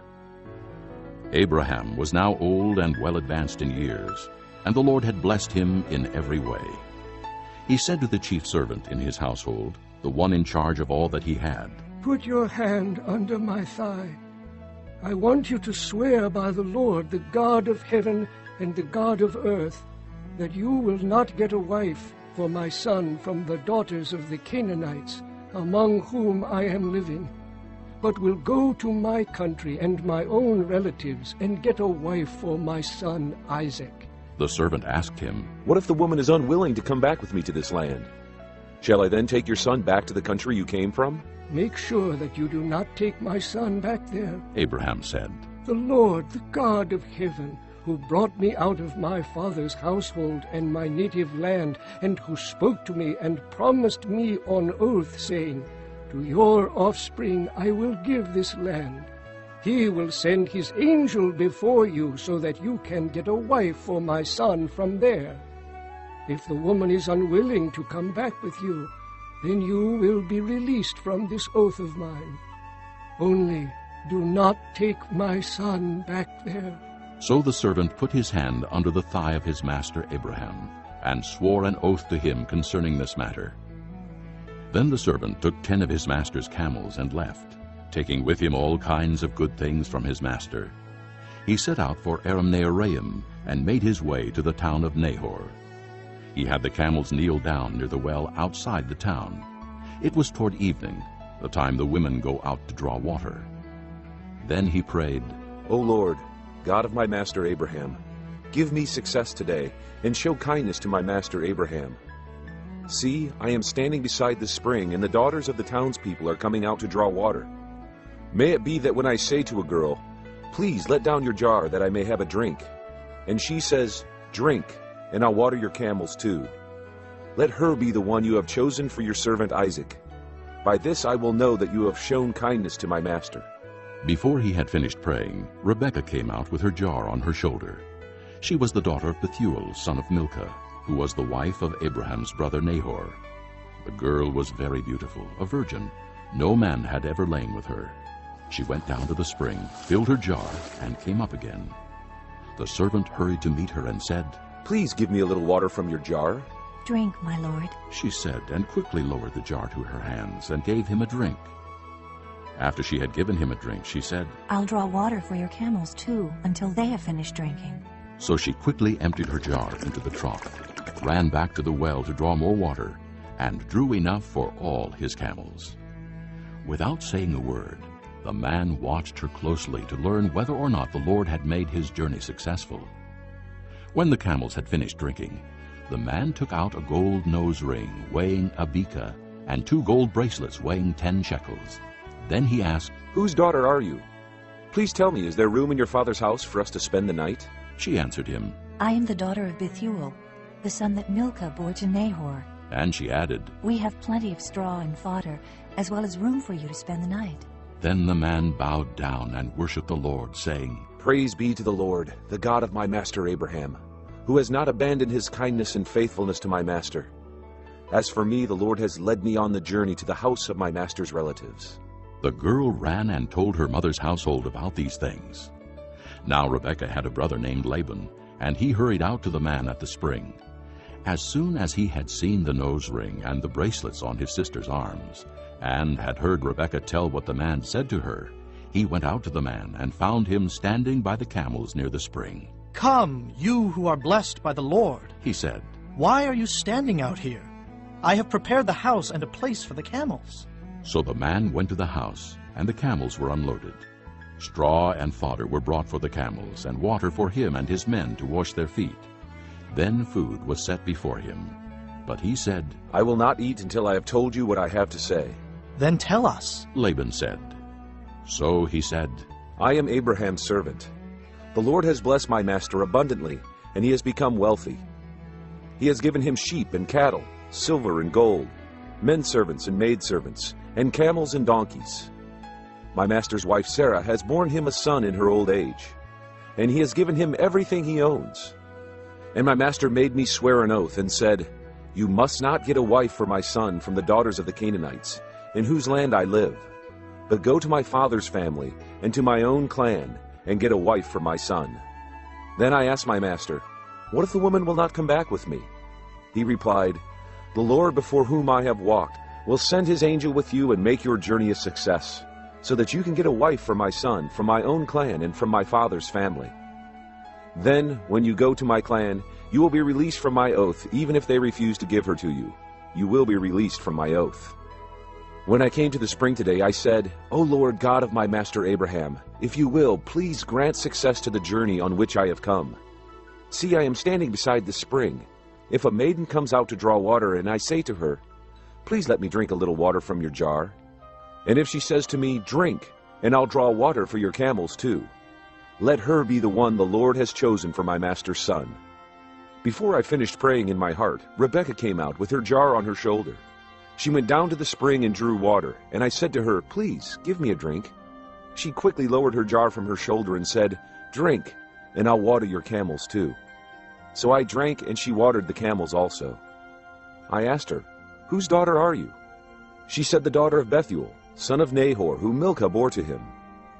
Then I put the ring in her nose and the bracelets on her arms, and I bowed down and worshipped the Lord. I praised the Lord, the God of my master Abraham, who had led me on the right road to get the granddaughter of my master's brother for his son. Now if you will show kindness and faithfulness to my master, tell me, and if not, tell me, so I may know which way to turn." Laban and Bethuel answered, "This is from the Lord. We can say nothing to you one way or the other." "Here is Rebekah. Take her and go, and let her become the wife of your master's son, as the Lord has directed." When Abraham's servant heard what they said, he bowed down to the ground before the Lord. Then the servant brought out gold and silver jewelry and articles of clothing and gave them to Rebekah. He also gave costly gifts to her brother and to her mother. Then he and the men who were with him ate and drank and spent the night there. When they got up the next morning, he said, "Send me on my way to my master." But her brother and her mother replied, "Let the girl remain with us 10 days or so. Then you may go." But he said to them, "Do not detain me. Now that the Lord has granted success to my journey, send me on my way so I may go to my master." Then they said, "Let's call the girl and ask her about it." So they called Rebekah and asked her. "Will you go with this man?" "I will go," she said. So they sent their sister Rebekah on her way, along with her nurse and Abraham's servant and his men. And they blessed Rebekah and said to her, "Our sister, may you increase to thousands upon thousands. May your offspring possess the gates of their enemies." Then Rebekah and her maids got ready and mounted their camels and went back with the man. So the servant took Rebekah and left. Now Isaac had come from Beer-lahai-roi, for he was living in the Negev. He went out to the field one evening to meditate, and as he looked up, he saw camels approaching. Rebekah also looked up and saw Isaac. She got down from her camel and asked the servant, "Who is that man in the field coming to meet us?" "He is my master," the servant answered. So she took her veil and covered herself. Then the servant told Isaac all he had done. Isaac brought her into the tent of his mother Sarah, and he married Rebekah. So she became his wife, and he loved her, and Isaac was comforted after his mother's death. Chapter 25. Abraham took another wife, whose name was Keturah. She bore him Zimran, Jokshan, Medan, Midian, Ishbak, and Shua. Jokshan was the father of Sheba and Dedan. The descendants of Dedan were the Asherites, the Letushites, and the Leamites. The sons of Midian were Ephah, Epher, Hanok, Abida, and Eldaah. All these were descendants of Keturah. Abraham left everything he owned to Isaac. But while he was still living, he gave gifts to the sons of his concubines and sent them away from his son Isaac to the land of the east. Altogether, Abraham lived 175 years. Then Abraham breathed his last and died at a good old age, an old man and full of years, and he was gathered to his people. His sons, Isaac and Ishmael, buried him in the cave of Machpelah near Mamre, in the field of Ephron, son of Zohar the Hittite, the field Abraham had bought from the Hittites. There Abraham was buried with his wife Sarah. After Abraham's death, God blessed his son Isaac, who then lived near Beer-lahai-roi. This is the account of Abraham's son Ishmael, whom Sarah's maidservant Hagar the Egyptian bore to Abraham. These are the names of the sons of Ishmael, listed in the order of their birth: Nebaioth, the firstborn of Ishmael; Kedar, Adbeel, Mibsam, Mishma, Duma, Massa, Hadad, Tema, Jetur, Naphish, and Kedemah. These were the sons of Ishmael, and these are the names of the 12 tribal rulers according to their settlements and camps. Altogether, Ishmael lived 137 years. He breathed his last and died, and he was gathered to his people. His descendants settled in the area from Havilah to Shur, near the border of Egypt, as you go toward Asher, and they lived in hostility toward all their brothers. This is the account of Abraham's son Isaac.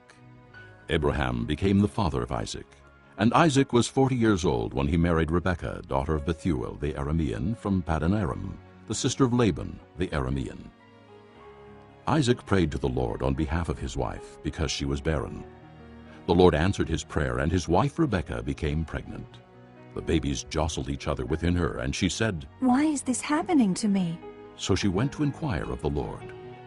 The Lord said to her, 2 nations are in your womb, and 2 peoples from within you will be separated.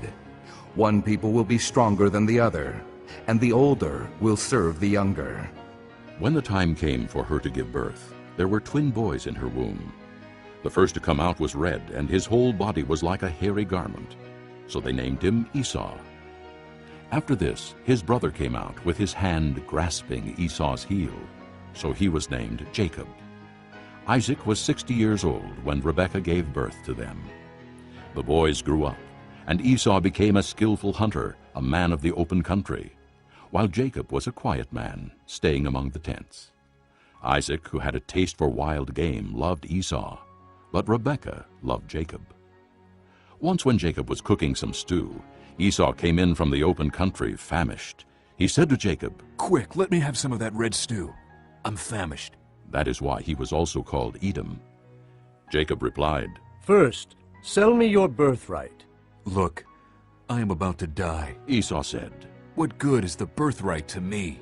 But Jacob said, "Swear to me first." So he swore an oath to him, selling his birthright to Jacob. Then Jacob gave Esau some bread and some lentil stew. He ate and drank, and then got up and left. So Esau despised his birthright. Chapter 26. Now there was a famine in the land, besides the earlier famine of Abraham's time. And Isaac went to Abimelech, king of the Philistines, in Gerar. The Lord appeared to Isaac and said, "Do not go down to Egypt. Live in the land where I tell you to live. Stay in this land for a while, and I will be with you and will bless you. For to you and your descendants I will give all these lands, and will confirm the oath I swore to your father Abraham. I will make your descendants as numerous as the stars in the sky, and will give them all these lands. And through your offspring all nations on earth will be blessed, because Abraham obeyed me and kept my requirements, my commands, my decrees, and my laws." So Isaac stayed in Gerar.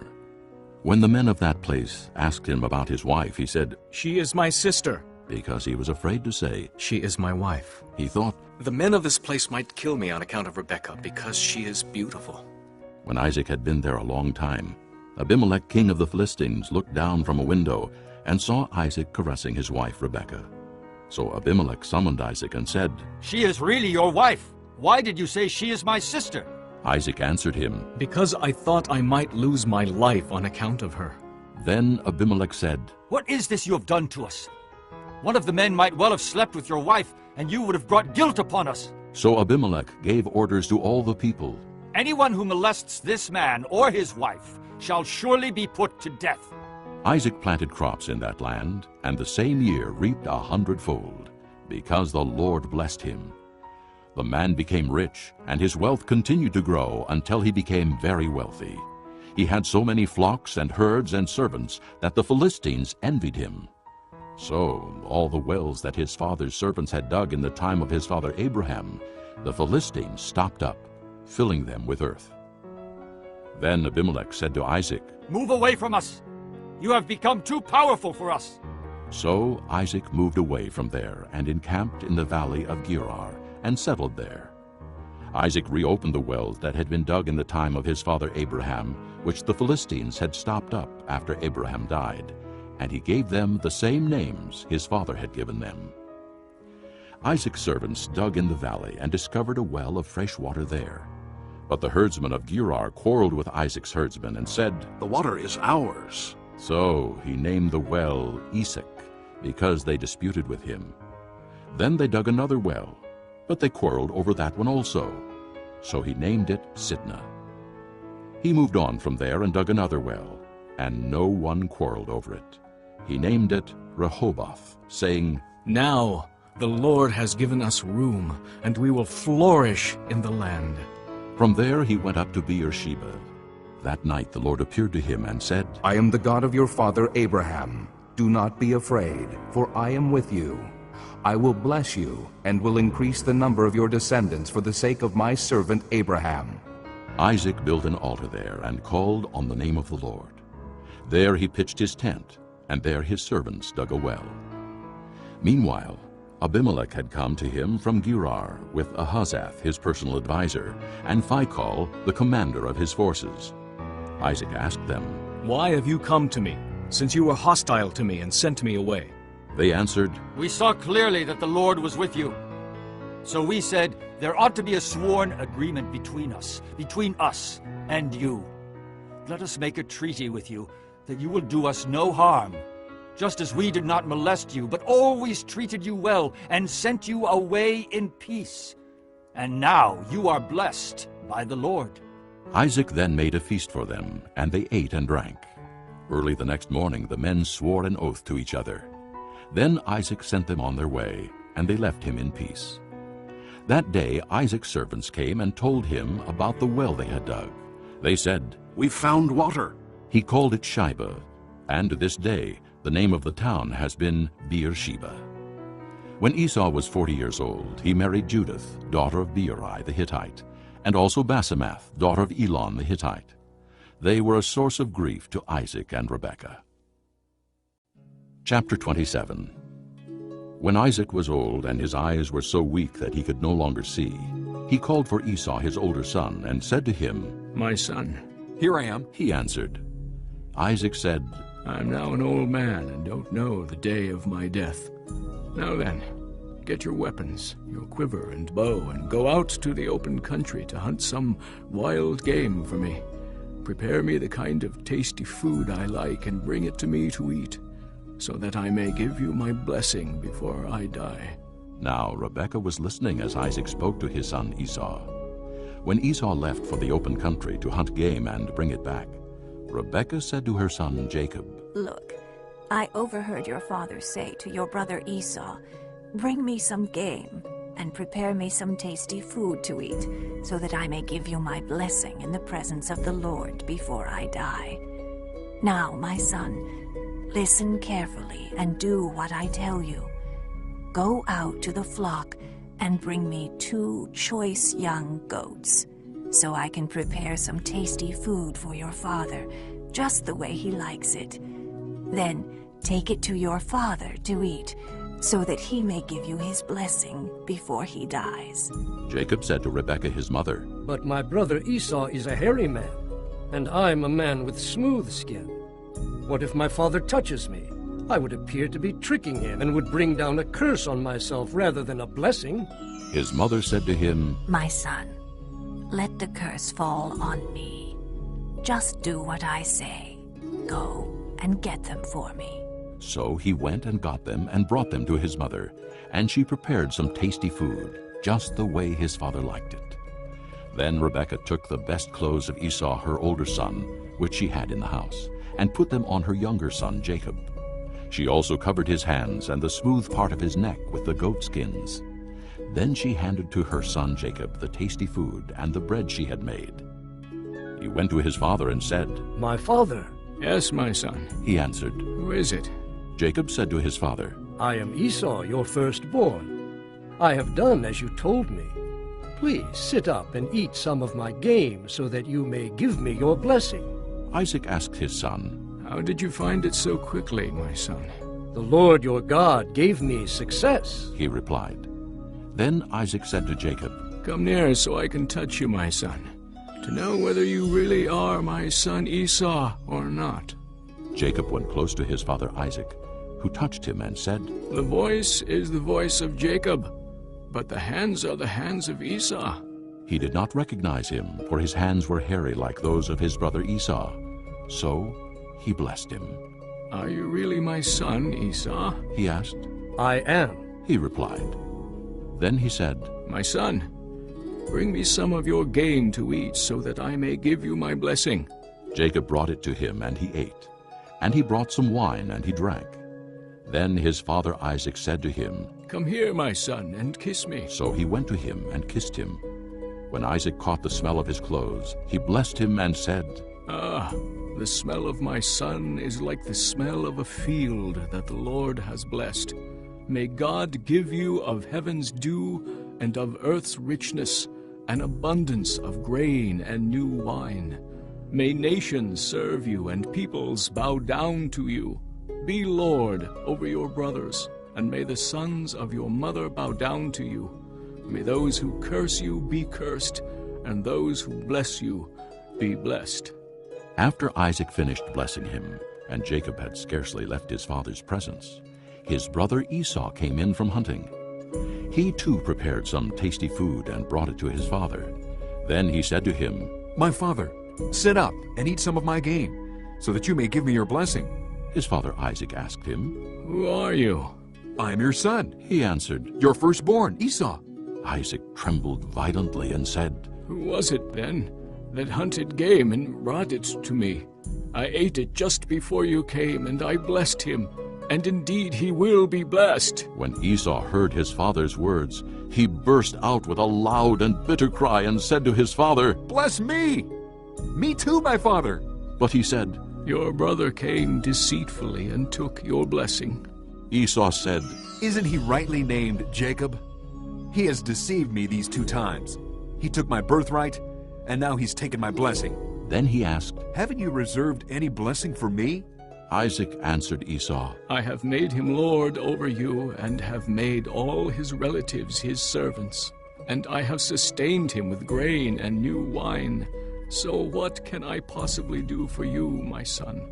Esau said to his father, Do you have only one blessing, my father? Bless me too, my father. Then Esau wept aloud. His father Isaac answered him, Your dwelling will be away from the earth's richness, away from the dew of heaven above. You will live by the sword, and you will serve your brother. But when you grow restless, you will throw his yoke from off your neck.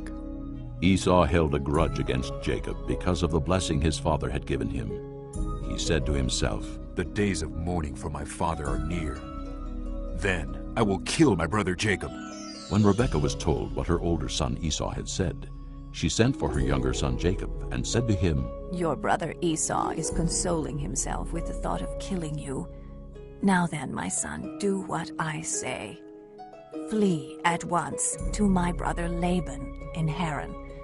Stay with him for a while until your brother's fury subsides.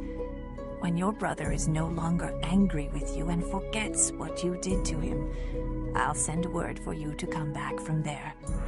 Why should I lose both of you in one day? Then Rebekah said to Isaac, I'm disgusted with living because of these Hittite women. If Jacob takes a wife from among the women of this land, from Hittite women like these, my life will not be worth living. Chapter 28. So Isaac called for Jacob and blessed him, and commanded him, Do not marry a Canaanite woman. Go at once to Paddan Aram, to the house of your mother's father Bethuel. Take a wife for yourself there from among the daughters of Laban, your mother's brother. May God Almighty bless you and make you fruitful and increase your numbers until you become a community of peoples. May he give you and your descendants the blessing given to Abraham, so that you may take possession of the land where you now live as an alien, the land God gave to Abraham. Then Isaac sent Jacob on his way, and he went to Paddan Aram, to Laban, son of Bethuel the Aramean, the brother of Rebekah, who was the mother of Jacob and Esau. Now Esau learned that Isaac had blessed Jacob, and had sent him to Paddan Aram to take a wife from there, and that when he blessed him, he commanded him, Do not marry a Canaanite woman. And that Jacob had obeyed his father and mother, and had gone to Paddan Aram. Esau then realized how displeasing the Canaanite women were to his father Isaac. So he went to Ishmael, and married Mahalath, the sister of Nebaioth, and daughter of Ishmael, son of Abraham, in addition to the wives he already had. Jacob left Beersheba and set out for Haran. When he reached a certain place, he stopped for the night because the sun had set. Taking one of the stones there, he put it under his head and lay down to sleep. He had a dream in which he saw a stairway resting on the earth, with its top reaching to heaven, and the angels of God were ascending and descending on it. There above it stood the Lord, and he said, I am the Lord, the God of your father Abraham, and the God of Isaac. I will give you and your descendants the land on which you are lying. Your descendants will be like the dust of the earth, and you will spread out to the west and to the east, to the north and to the south. All peoples on earth will be blessed through you and your offspring. I am with you and will watch over you wherever you go, and I will bring you back to this land. I will not leave you until I have done what I have promised you. When Jacob awoke from his sleep, he thought, Surely the Lord is in this place, and I was not aware of it. He was afraid and said, How awesome is this place! This is none other than the house of God. This is the gate of heaven. Early the next morning, Jacob took the stone he had placed under his head, and set it up as a pillar, and poured oil on top of it. He called that place Bethel, though the city used to be called Luz. Then Jacob made a vow, saying, If God will be with me and will watch over me on this journey I am taking, and will give me food to eat and clothes to wear, so that I return safely to my father's house, then the Lord will be my God, and this stone that I have set up as a pillar will be God's house. And of all that you give me, I will give you 1/10. Chapter 29. Then Jacob continued on his journey, and came to the land of the eastern peoples. There he saw a well in the field, with 3 flocks of sheep lying near it, because the flocks were watered from that well. The stone over the mouth of the well was large. When all the flocks were gathered there, the shepherds would roll the stone away from the well's mouth and water the sheep. Then they would return the stone to its place over the mouth of the well. Jacob asked the shepherds, My brothers, where are you from? We're from Haran, they replied. He said to them, Do you know Laban, Nahor's grandson? Yes, we know him, they answered. Then Jacob asked them, Is he well? Yes, he is, they said. And here comes his daughter Rachel with the sheep. Look, he said, the sun is still high. It is not time for the flocks to be gathered. Water the sheep and take them back to pasture. We can't, they replied, until all the flocks are gathered and the stone has been rolled away from the mouth of the well. Then we will water the sheep. While he was still talking with them, Rachel came with her father's sheep, for she was a shepherdess.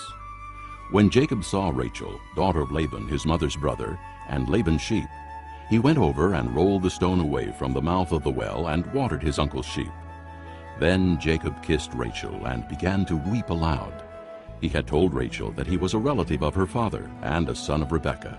So she ran and told her father. As soon as Laban heard the news about Jacob, his sister's son, he hurried to meet him.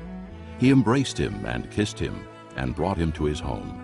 And there Jacob told him all these things. Then Laban said to him, "You are my own flesh and blood." After Jacob had stayed with him for a whole month, Laban said to him, "Just because you are a relative of mine, should you work for me for nothing? Tell me what your wages should be." Now Laban had 2 daughters. The name of the older was Leah, and the name of the younger was Rachel. Leah had weak eyes, but Rachel was lovely in form and beautiful. Jacob was in love with Rachel and said, "I'll work for you 7 years in return for your younger daughter Rachel." Laban said, "It's better that I give her to you than to some other man. Stay here with me." So Jacob served 7 years to get Rachel, but they seemed like only a few days to him because of his love for her. Then Jacob said to Laban, "Give me my wife. My time is completed, and I want to lie with her." So Laban brought together all the people of the place and gave a feast. But when evening came, he took his daughter Leah and gave her to Jacob, and Jacob lay with her. And Laban gave his servant girl Zilpah to his daughter as her maidservant. When morning came, there was Leah. So Jacob said to Laban, "What is this you have done to me? I served you for Rachel, didn't I? Why have you deceived me?" Laban replied, "It is not our custom here to give the younger daughter in marriage before the older one. Finish this daughter's bridal week. Then we will give you the younger one also, in return for another 7 years of work." And Jacob did so. He finished the week with Leah, and then Laban gave him his daughter Rachel to be his wife. Laban gave his servant girl Bilhah to his daughter Rachel as her maidservant. Jacob lay with Rachel also, and he loved Rachel more than Leah, and he worked for Laban another 7 years.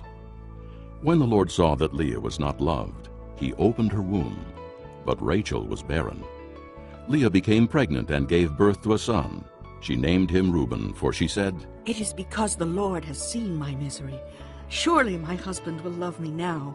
She conceived again, and when she gave birth to a son, she said, "Because the Lord heard that I am not loved, he gave me this one too." So she named him Simeon. Again she conceived, and when she gave birth to a son, she said, "Now at last my husband will become attached to me, because I have borne him 3 sons." So he was named Levi. She conceived again, and when she gave birth to a son, she said, "This time I will praise the Lord." So she named him Judah. Then she stopped having children. Chapter 30. When Rachel saw that she was not bearing Jacob any children, she became jealous of her sister. So she said to Jacob, "Give me children, or I'll die." Jacob became angry with her and said, "Am I in the place of God, who has kept you from having children?" Then she said, "Here is Bilhah, my maidservant. Sleep with her so that she can bear children for me, and that through her I too can build a family." So she gave him her servant Bilhah as a wife. Jacob slept with her, and she became pregnant and bore him a son. Then Rachel said, "God has vindicated me. He has listened to my plea and given me a son." Because of this, she named him Dan. Rachel's servant Bilhah conceived again and bore Jacob a second son. Then Rachel said, "I have had a great struggle with my sister, and I have won." So she named him Naphtali. When Leah saw that she had stopped having children, she took her maidservant Zilpah and gave her to Jacob as a wife. Leah's servant Zilpah bore Jacob a son. Then Leah said, "What good fortune!" So she named him Gad. Leah's servant Zilpah bore Jacob a second son. Then Leah said, "How happy I am! The women will call me happy." So she named him Asher. During wheat harvest, Reuben went out into the fields and found some mandrake plants, which he brought to his mother Leah. Rachel said to Leah, "Please give me some of your son's mandrakes." But she said to her, "Wasn't it enough you took away my husband? Will you take my son's mandrakes too?" "Very well," Rachel said. "He can sleep with you tonight in return for your son's mandrakes." So when Jacob came in from the fields that evening, Leah went out to meet him. "You must sleep with me," She said. "I have hired you with my son's mandrakes." So he slept with her that night. God listened to Leah, and she became pregnant and bore Jacob a fifth son. Then Leah said, God has rewarded me for giving my maidservant to my husband. So she named him Issachar. Leah conceived again and bore Jacob a sixth son. Then Leah said, God has presented me with a precious gift. This time my husband will treat me with honor, because I have borne him 6 sons. So she named him Zebulun. Sometime later she gave birth to a daughter and named her Dinah. Then God remembered Rachel. He listened to her and opened her womb. She became pregnant and gave birth to a son and said, God has taken away my disgrace. She named him Joseph and said, May the Lord add to me another son.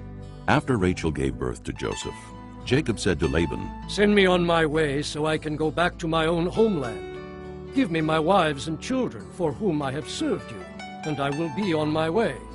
You know how much work I've done for you.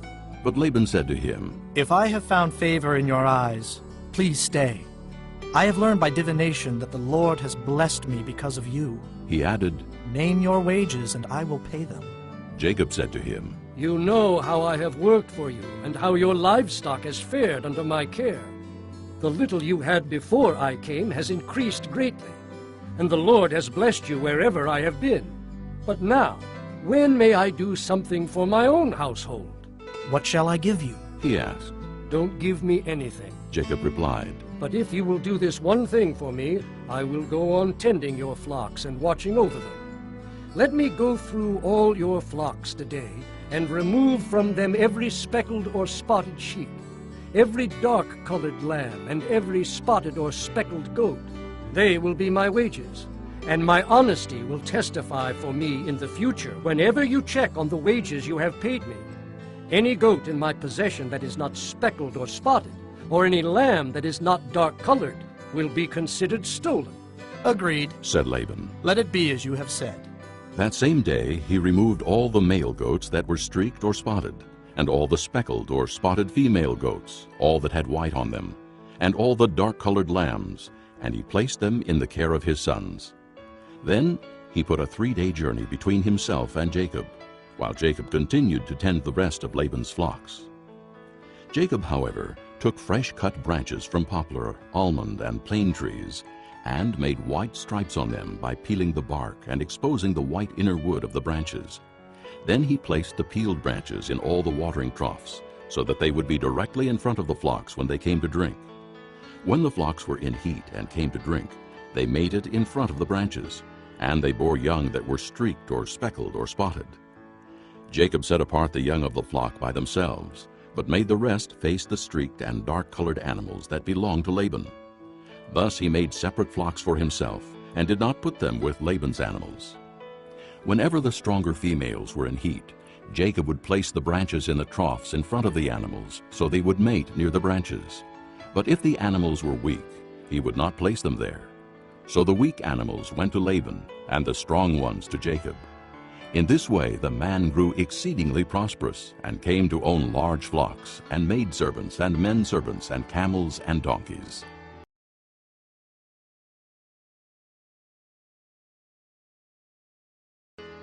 Chapter 31.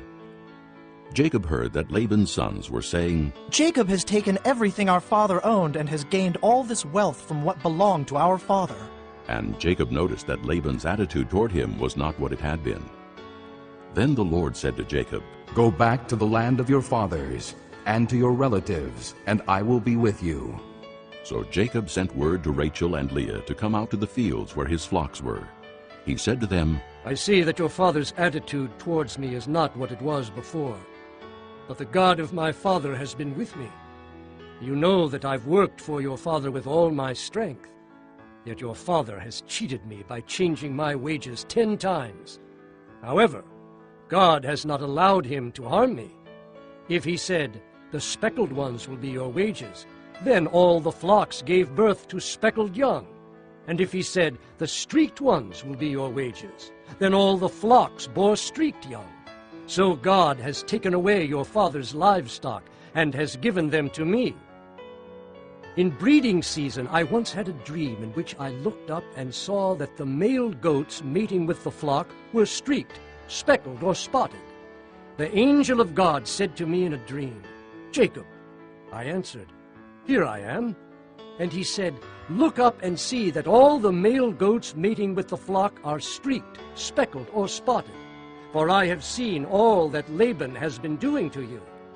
I am the God of Bethel, where you anointed a pillar and where you made a vow to me.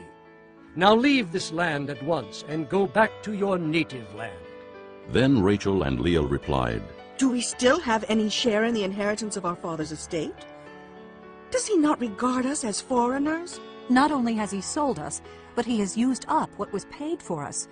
Surely all the wealth that God took away from our father belongs to us and our children." So do whatever God has told you. Then Jacob put his children and his wives on camels, and he drove all his livestock ahead of him, along with all the goods he had accumulated in Paddan Aram, to go to his father Isaac in the land of Canaan. When Laban had gone to shear his sheep, Rachel stole her father's household gods. Moreover, Jacob deceived Laban the Aramean by not telling him he was running away. So he fled with all he had, and crossing the river, he headed for the hill country of Gilead. On the third day, Laban was told that Jacob had fled. Taking his relatives with him, he pursued Jacob for 7 days and caught up with him in the hill country of Gilead. Then God came to Laban the Aramean in a dream at night, and said to him, "Be careful not to say anything to Jacob, either good or bad." Jacob had pitched his tent in the hill country of Gilead when Laban overtook him, and Laban and his relatives camped there too. Then Laban said to Jacob, "What have you done? You've deceived me, and you've carried off my daughters like captives in war. Why did you run off secretly and deceive me? Why didn't you tell me so I could send you away with joy and singing to the music of tambourines and harps? You didn't even let me kiss my grandchildren and my daughters goodbye. You have done a foolish thing. I have the power to harm you. But last night the God of your father said to me, 'Be careful not to say anything to Jacob, either good or bad.' Now you have gone off because you longed to return to your father's house. But why did you steal my gods?" Jacob answered Laban, "I was afraid because I thought you would take your daughters away from me by force. But if you find anyone who has your gods, he shall not live. In the presence of our relatives, see for yourself whether there is anything of yours here with me, and if so, take it." Now Jacob did not know that Rachel had stolen the gods. So Laban went into Jacob's tent, and into Leah's tent, and into the tent of the 2 maidservants, but he found nothing. After he came out of Leah's tent, he entered Rachel's tent. Now Rachel had taken the household gods and put them inside her camel's saddle, and was sitting on them. Laban searched through everything in the tent, but found nothing. Rachel said to her father, "Don't be angry, my lord, that I cannot stand up in your presence. I'm having my period." So he searched but could not find the household gods. Jacob was angry and took Laban to task. "What is my crime?" He asked Laban. "What sin have I committed that you hunt me down? Now that you have searched through all my goods, what have you found that belongs to your household? Put it here in front of your relatives and mine, and let them judge between the 2 of us. I have been with you for 20 years now.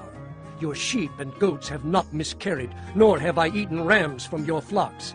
I did not bring you animals torn by wild beasts. I bore the loss myself. And you demanded payment from me for whatever was stolen by day or night. This was my situation. The heat consumed me in the daytime, and the cold at night, and sleep fled from my eyes. It was like this for the 20 years I was in your household. I worked for you 14 years for your 2 daughters and 6 years for your flocks, and you changed my wages 10 times. If the God of my father, the God of Abraham, and the fear of Isaac had not been with me, you would surely have sent me away empty-handed. But God has seen my hardship and the toil of my hands, and last night he rebuked you." Laban answered Jacob, "The women are my daughters, the children are my children, and the flocks are my flocks. All you see is mine. Yet what can I do today about these daughters of mine, or about the children they have borne? Come now, let's make a covenant, you and and let it serve as a witness between us." So Jacob took a stone and set it up as a pillar. He said to his relatives, "Gather some stones." So they took stones and piled them in a heap, and they ate there by the heap. Laban called it Jegar-sahadutha, and Jacob called it Gilead. Laban said, "This heap is a witness between you and me today." That is why it was called Gilead. It was also called Mizpah, because he said, "May the Lord keep watch between you and me when we are away from each other.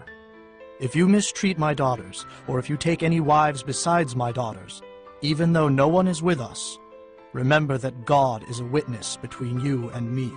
Laban also said to Jacob, "Here is this heap, and here is this pillar I have set up between you and me.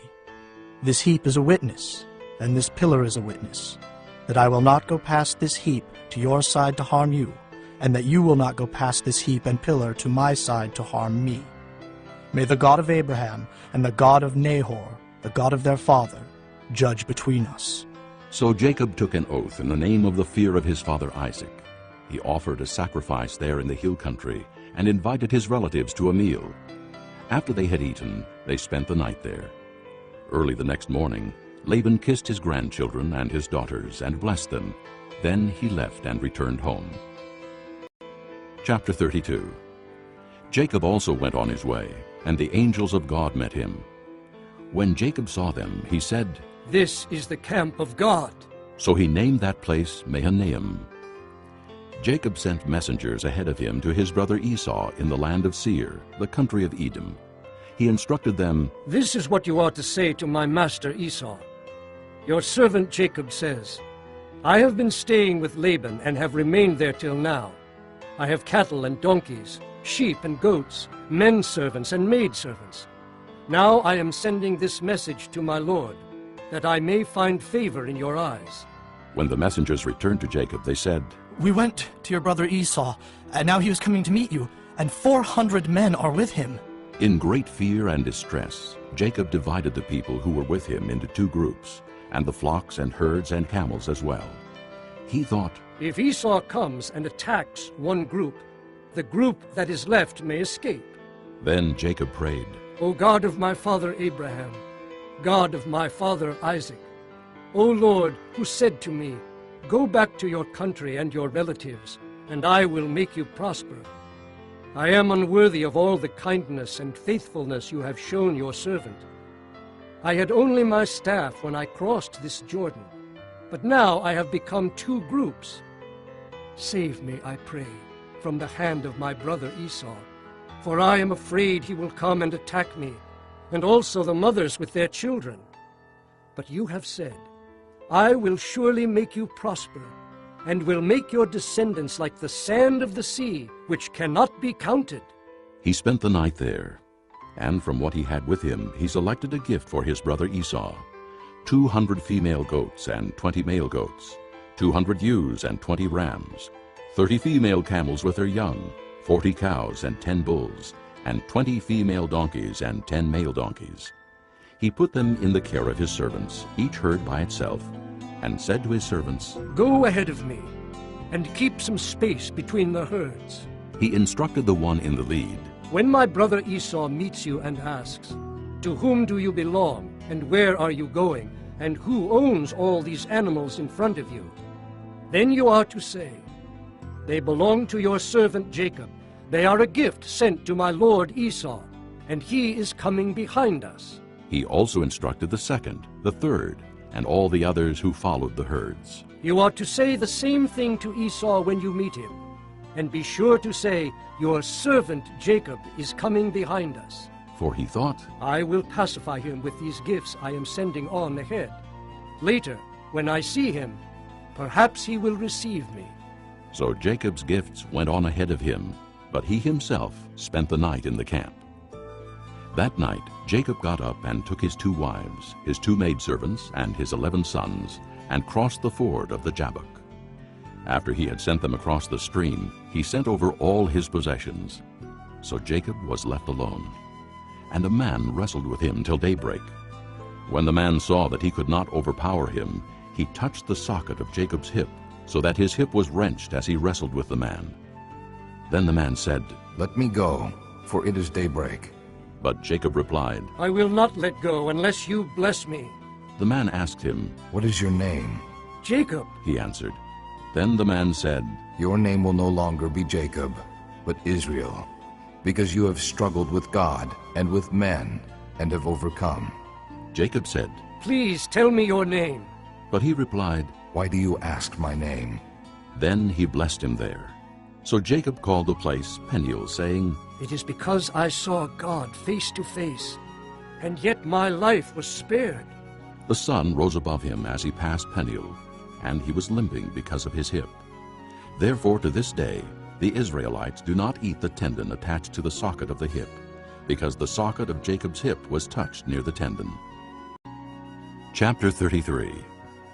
Jacob looked up, and there was Esau coming with his 400 men. So he divided the children among Leah, Rachel, and the 2 maidservants. He put the maidservants and their children in front, Leah and her children next, and Rachel and Joseph in the rear. He himself went on ahead and bowed down to the ground 7 times as he approached his brother. But Esau ran to meet Jacob and embraced him. He threw his arms around his neck and kissed him, and they wept. Then Esau looked up and saw the women and children. "Who are these with you?" he asked. Jacob answered, "They are the children God has graciously given your servant." Then the maidservants and their children approached and bowed down. Next Leah and her children came and bowed down. Last of all came Joseph and Rachel, and they too bowed down. Esau asked, "What do you mean by all these droves I met?" "To find favor in your eyes, my lord," he said. But Esau said, "I already have plenty, my brother. Keep what you have for yourself." "No, please," said Jacob. "If I have found favor in your eyes, accept this gift from me. For to see your face is like seeing the face of God. Now that you have received me favorably, please accept the present that was brought to you. For God has been gracious to me, and I have all I need." And because Jacob insisted, Esau accepted it. Then Esau said, "Let us be on our way. I'll accompany you." But Jacob said to him, "My lord knows that the children are tender, and that I must care for the ewes and cows that are nursing their young. If they are driven hard just one day, all the animals will die. So let my lord go on ahead of his servant, while I move along slowly at the pace of the droves before me and that of the children, until I come to my lord in Seir." Esau said, "Then let me leave some of my men with you." "But why do that?" Jacob asked. "Just let me find favor in the eyes of my lord." So that day Esau started on his way back to Seir. Jacob, however, went to Succoth, where he built a place for himself and made shelters for his livestock. That is why the place is called Succoth. After Jacob came from Paddan Aram, he arrived safely at the city of Shechem in Canaan, and camped within sight of the city. For 100 pieces of silver he bought from the sons of Hamor, the father of Shechem, the plot of ground where he pitched his tent. There he set up an altar and called it El Elohe Israel. Chapter 34. Now Dinah, the daughter Leah had borne to Jacob, went out to visit the women of the land. When Shechem, son of Hamor the Hivite, the ruler of that area, saw her, he took her and violated her. His heart was drawn to Dinah, daughter of Jacob, and he loved the girl, and spoke tenderly to her. And Shechem said to his father Hamor, "Get me this girl as my wife." When Jacob heard that his daughter Dinah had been defiled, his sons were in the fields with his livestock, so he kept quiet about it until they came home. Then Shechem's father Hamor went out to talk with Jacob. Now Jacob's sons had come in from the fields as soon as they heard what had happened. They were filled with grief and fury, because Shechem had done a disgraceful thing in Israel by lying with Jacob's daughter, a thing that should not be done. But Hamor said to them, "My son Shechem has his heart set on your daughter. Please give her to him as his wife. Intermarry with us. Give us your daughters and take our daughters for yourselves. You can settle among us. The land is open to you. Live in it, trade in it, and acquire property in it." Then Shechem said to Dinah's father and brothers, "Let me find favor in your eyes, and I will give you whatever you ask. Make the price for the bride and the gift I am to bring as great as you like, and I'll pay whatever you ask me. Only give me the girl as my wife." Because their sister Dinah had been defiled, Jacob's sons replied deceitfully as they spoke to Shechem and his father Hamor. They said to them, "We can't do such a thing. We can't give our sister to a man who is not circumcised. That would be a disgrace to us. We will give our consent to you on one condition only, that you become like us by circumcising all your males. Then we will give you our daughters and take your daughters for ourselves. We'll settle among you and become one people with you. But if you will not agree to be circumcised, we'll take our sister and go." Their proposal seemed good to Hamor and his son Shechem. The young man, who was the most honored of all his father's household, lost no time in doing what they said, because he was delighted with Jacob's daughter. So Hamor and his son Shechem went to the gate of their city to speak to their fellow townsmen. "These men are friendly toward us," they said. "Let them live in our land and trade in it. The land has plenty of room for them. We can marry their daughters and they can marry ours. But the men will consent to live with us as one people only on the condition that our males be circumcised as they themselves are. Won't their livestock, their property, and all their other animals become ours? So let us give our consent to them, and they will settle among us." All the men who went out of the city gate agreed with Hamor and his son Shechem, and every male in the city was circumcised. 3 days later, while all of them were still in pain, 2 of Jacob's sons, Simeon and Levi, Dinah's brothers, took their swords and attacked the unsuspecting city, killing every male. They put Hamor and his son Shechem to the sword, and took Dinah from Shechem's house and left. The sons of Jacob came upon the dead bodies and looted the city where their sister had been defiled. They seized their flocks and herds and donkeys and everything else of theirs in the city and out in the fields. They carried off all their wealth and all their women and children, taking as plunder everything in the houses. Then Jacob said to Simeon and Levi, "You have brought trouble on me by making me a stench to the Canaanites and the Perizzites, the people living in this land. We are few in number, and if they join forces against me and attack me, I and my household will be destroyed." But they replied, "Should he have treated our sister like a prostitute?" This concludes Disc 2.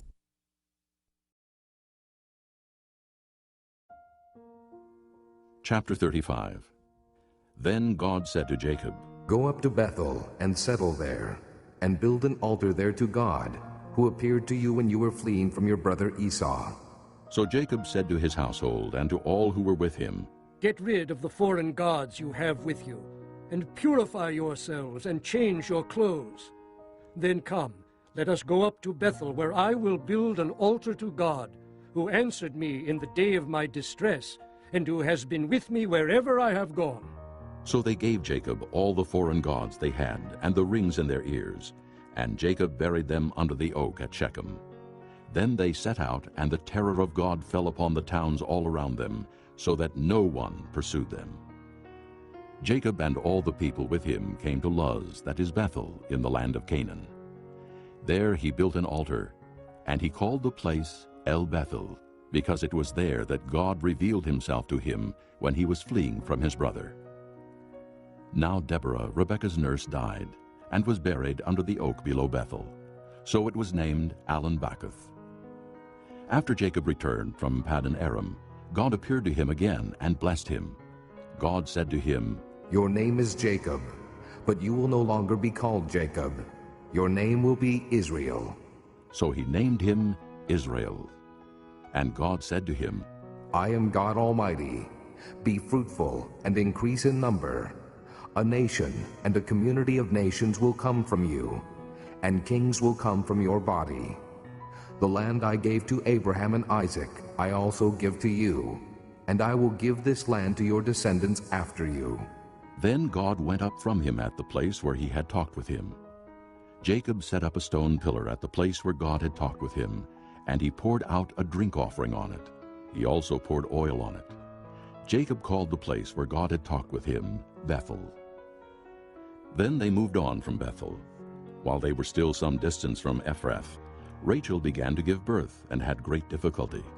And as she was having great difficulty in childbirth, the midwife said to her, "Don't be afraid, for you have another son." As she breathed her last, for she was dying, she named her son Benoni, but his father named him Benjamin. So Rachel died and was buried on the way to Ephrath, that is Bethlehem. Over her tomb Jacob set up a pillar, and to this day that pillar marks Rachel's tomb. Israel moved on again and pitched his tent beyond Migdal-Eder. While Israel was living in that region, Reuben went in and slept with his father's concubine Bilhah, and Israel heard of it. Jacob had 12 sons, the sons of Leah, Reuben, the firstborn of Jacob, Simeon, Levi, Judah, Issachar, and Zebulun. The sons of Rachel, Joseph and Benjamin. The sons of Rachel's maidservant Bilhah, Dan, and Naphtali. The sons of Leah's maidservant Zilpah, Gad, and Asher. These were the sons of Jacob, who were born to him in Paddan Aram. Jacob came home to his father Isaac in Mamre, near Kiriath Arba, that is Hebron, where Abraham and Isaac had stayed. Isaac lived 180 years. Then he breathed his last and died, and was gathered to his people old and full of years, and his sons Esau and Jacob buried him. Chapter 36. This is the account of Esau, that is Edom. Esau took his wives from the women of Canaan, Adah, daughter of Elon the Hittite, and Oholibamah, daughter of Anah, and granddaughter of Zibeon the Hivite. Also Basemath, daughter of Ishmael, and sister of Nebaioth. Adah bore Eliphaz to Esau. Basemath bore Reuel. And Oholibamah bore Jeush, Jalem, and Korah. These were the sons of Esau, who were born to him in Canaan. Esau took his wives and sons and daughters, and all the members of his household, as well as his livestock, and all his other animals, and all the goods he had acquired in Canaan, and moved to a land some distance from his brother Jacob. Their possessions were too great for them to remain together. The land where they were staying could not support them both because of their livestock. So Esau, that is Edom, settled in the hill country of Seir. This is the account of Esau, the father of the Edomites in the hill country of Seir. These are the names of Esau's sons: Eliphaz, the son of Esau's wife Adah, and Reuel, the son of Esau's wife Basemath. The sons of Eliphaz: Teman, Omar, Zepho, Gatam, and Kenaz. Esau's son Eliphaz also had a concubine named Timnah, who bore him Amalek. These were grandsons of Esau's wife Adah. The sons of Reuel: Nahath, Zerah, Shammah, and Mizah.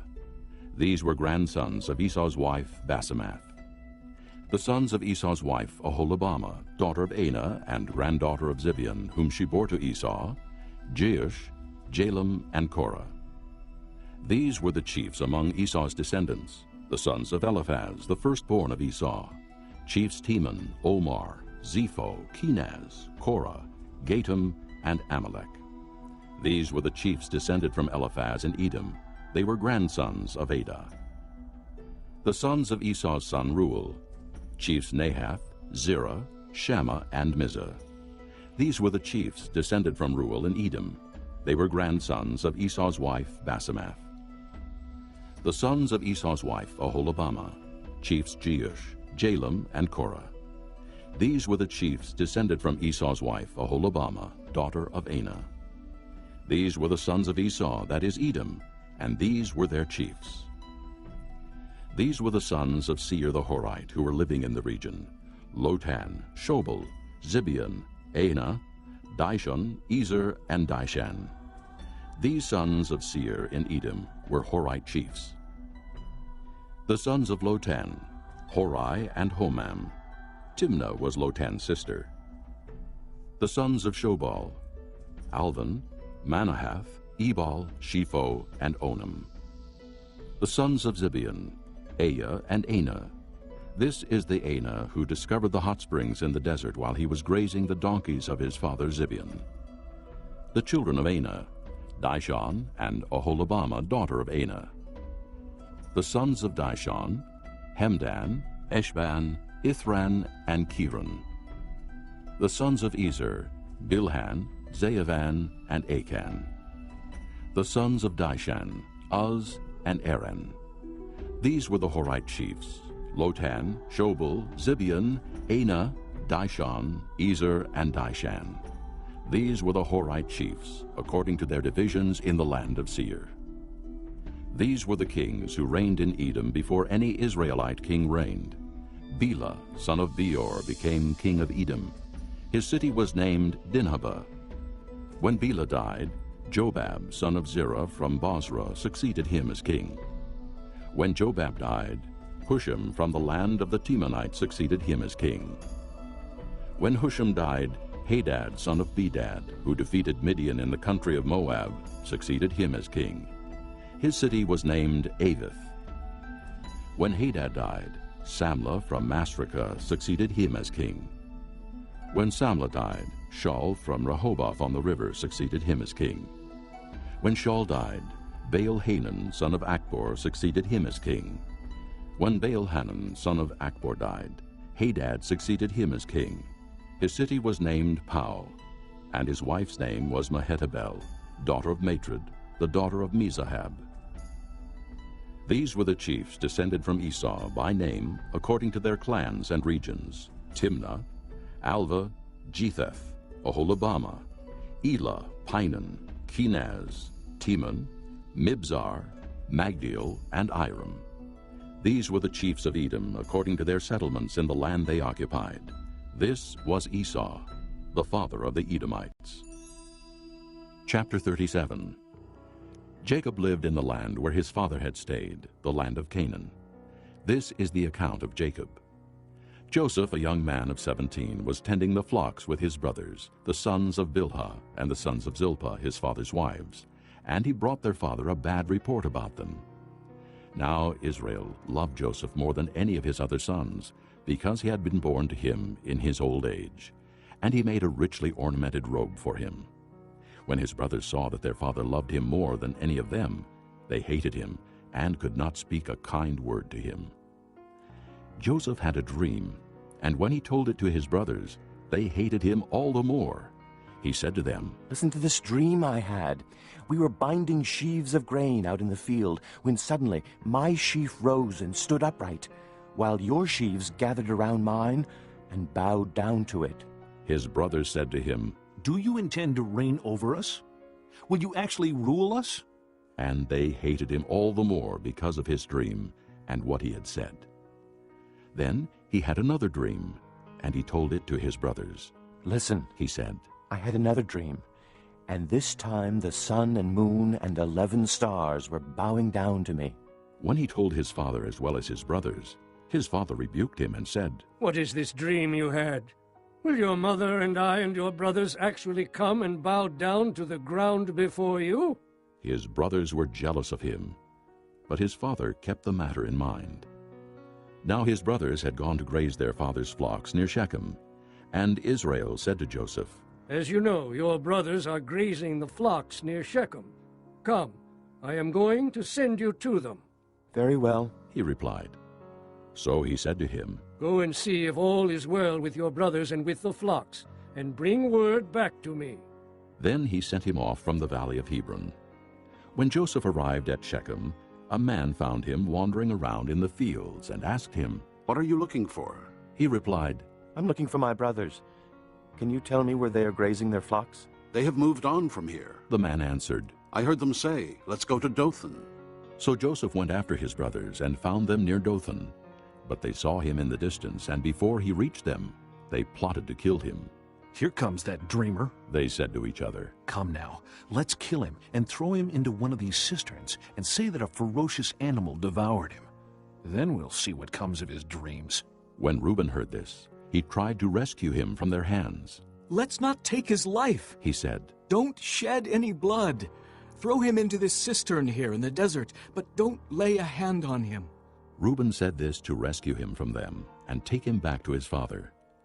So when Joseph came to his brothers, they stripped him of his robe, the richly ornamented robe he was wearing, and they took him and threw him into the cistern. Now the cistern was empty, there was no water in it.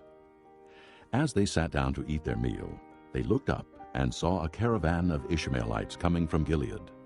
Their camels were loaded with spices, balm, and myrrh, and they were on their way to take them down to Egypt. Judah said to his brothers, "What will we gain if we kill our brother and cover up his blood? Come, let us sell him to the Ishmaelites and not lay our hands on him. After all, he is our brother, our own flesh and blood." His brothers agreed. So when the Midianite merchants came by, his brothers pulled Joseph up out of the cistern and sold him for 20 shekels of silver to the Ishmaelites, who took him to Egypt. When Reuben returned to the cistern and saw that Joseph was not there, he tore his clothes. He went back to his brothers and said, "The boy isn't there. Where can I turn now?" Then they got Joseph's robe, slaughtered a goat, and dipped the robe in the blood. They took the ornamented robe back to their father and said, "We found this.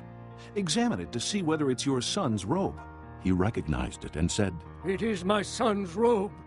Some ferocious animal has devoured him. Joseph has surely been torn to pieces." Then Jacob tore his clothes, put on sackcloth, and mourned for his son many days. All his sons and daughters came to comfort him, but he refused to be comforted.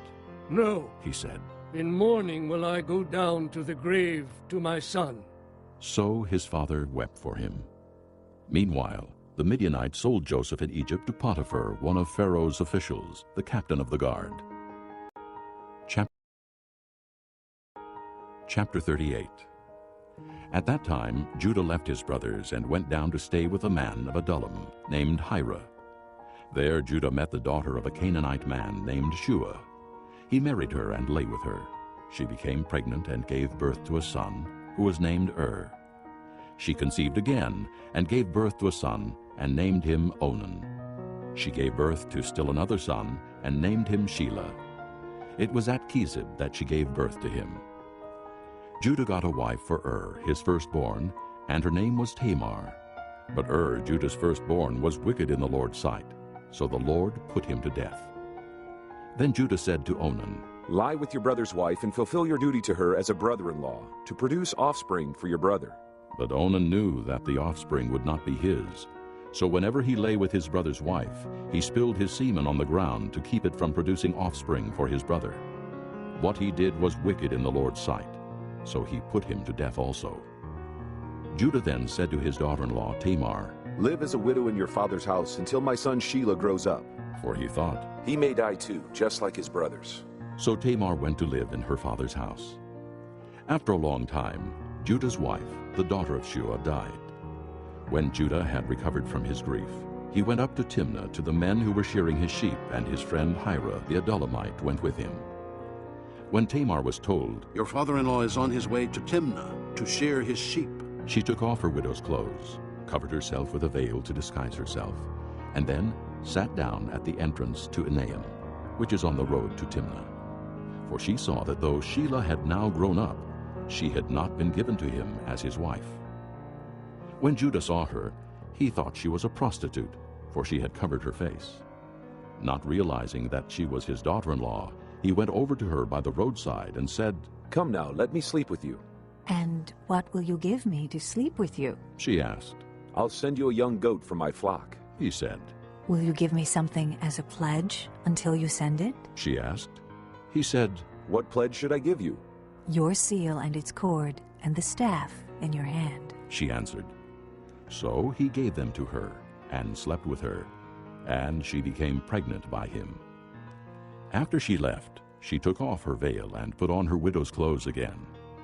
Meanwhile, Judah sent the young goat by his friend the Adullamite in order to get his pledge back from the woman, but he did not find her. He asked the men who lived there, "Where is the shrine prostitute who was beside the road at Enaim?" "There hasn't been any shrine prostitute here," they said. So he went back to Judah and said, "I didn't find her. Besides, the men who live there said, there hasn't been any shrine prostitute here." Then Judah said, "Let her keep what she has, or we will become a laughingstock.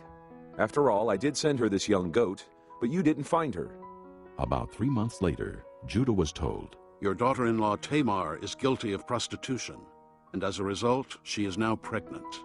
Judah said, "Bring her out and have her burned to death." As she was being brought out, she sent a message to her father-in-law. "I am pregnant by the man who owns these," she said. And she added, "See if you recognize whose seal and cord and staff these are."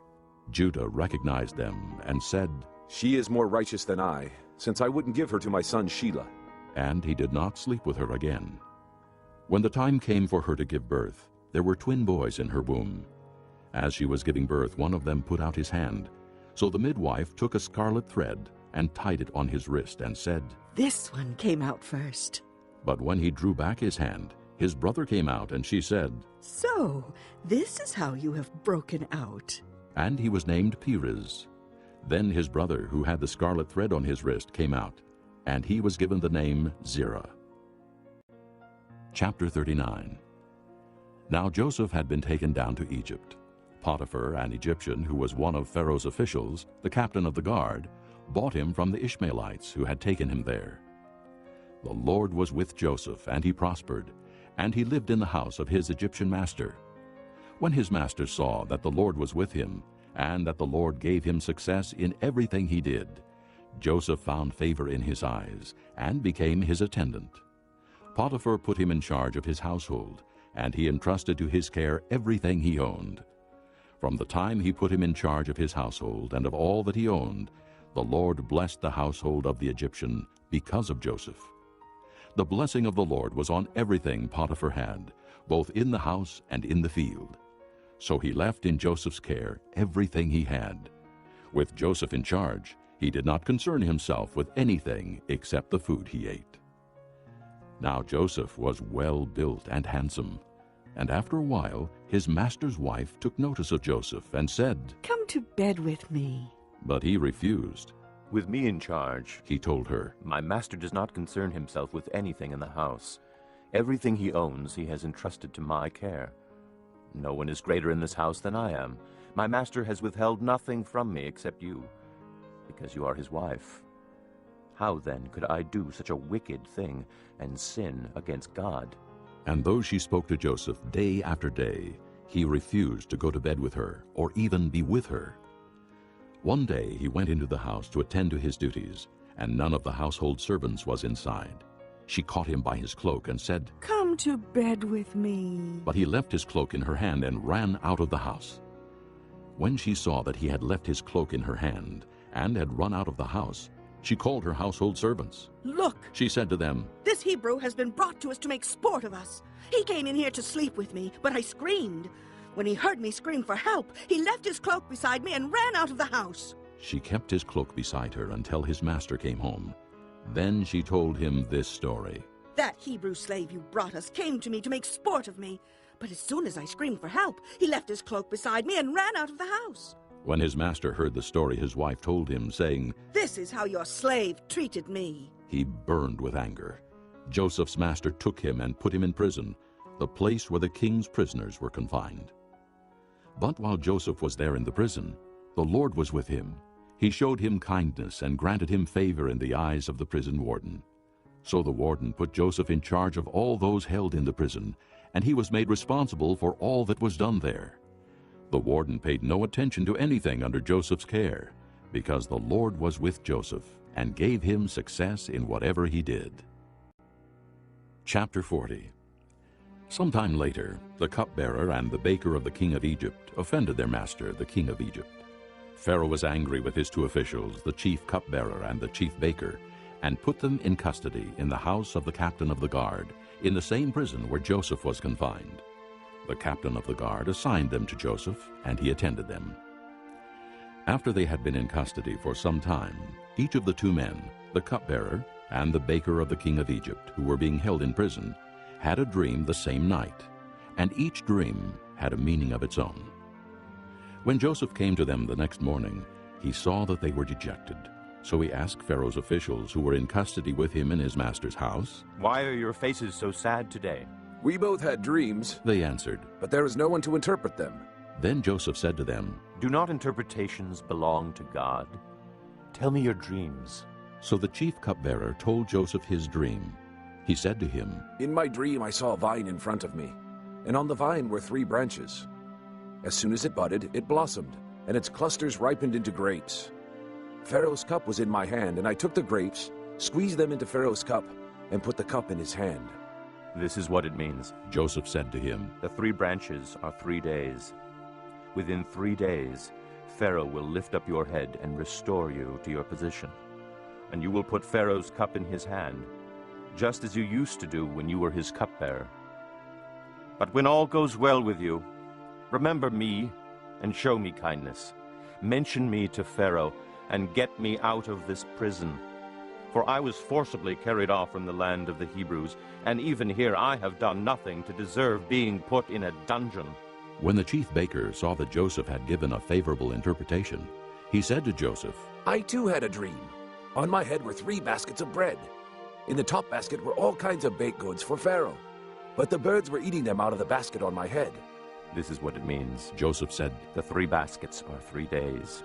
Within 3 days, Pharaoh will lift off your head and hang you on a tree, and the birds will eat away your flesh."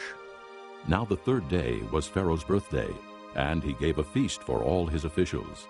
He lifted up the heads of the chief cupbearer and the chief baker in the presence of his officials. He restored the chief cupbearer to his position, so that he once again put the cup into Pharaoh's hand. But he hanged the chief baker, just as Joseph had said to them in his interpretation. The chief cupbearer, however, did not remember Joseph. He forgot him.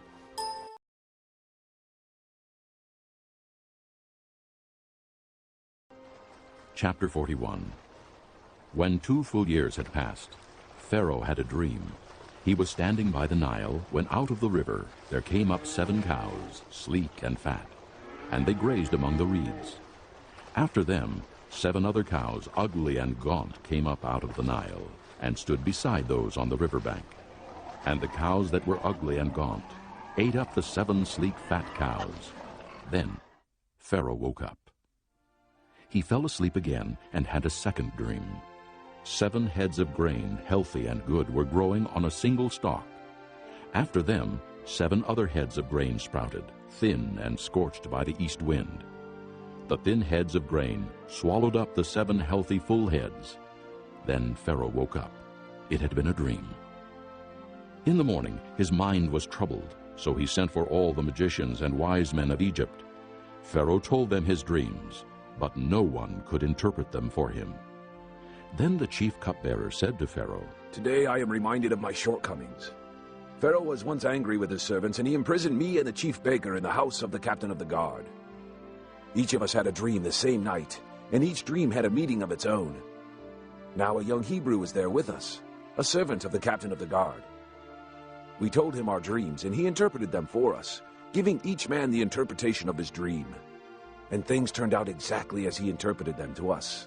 I was restored to my position, and the other man was hanged."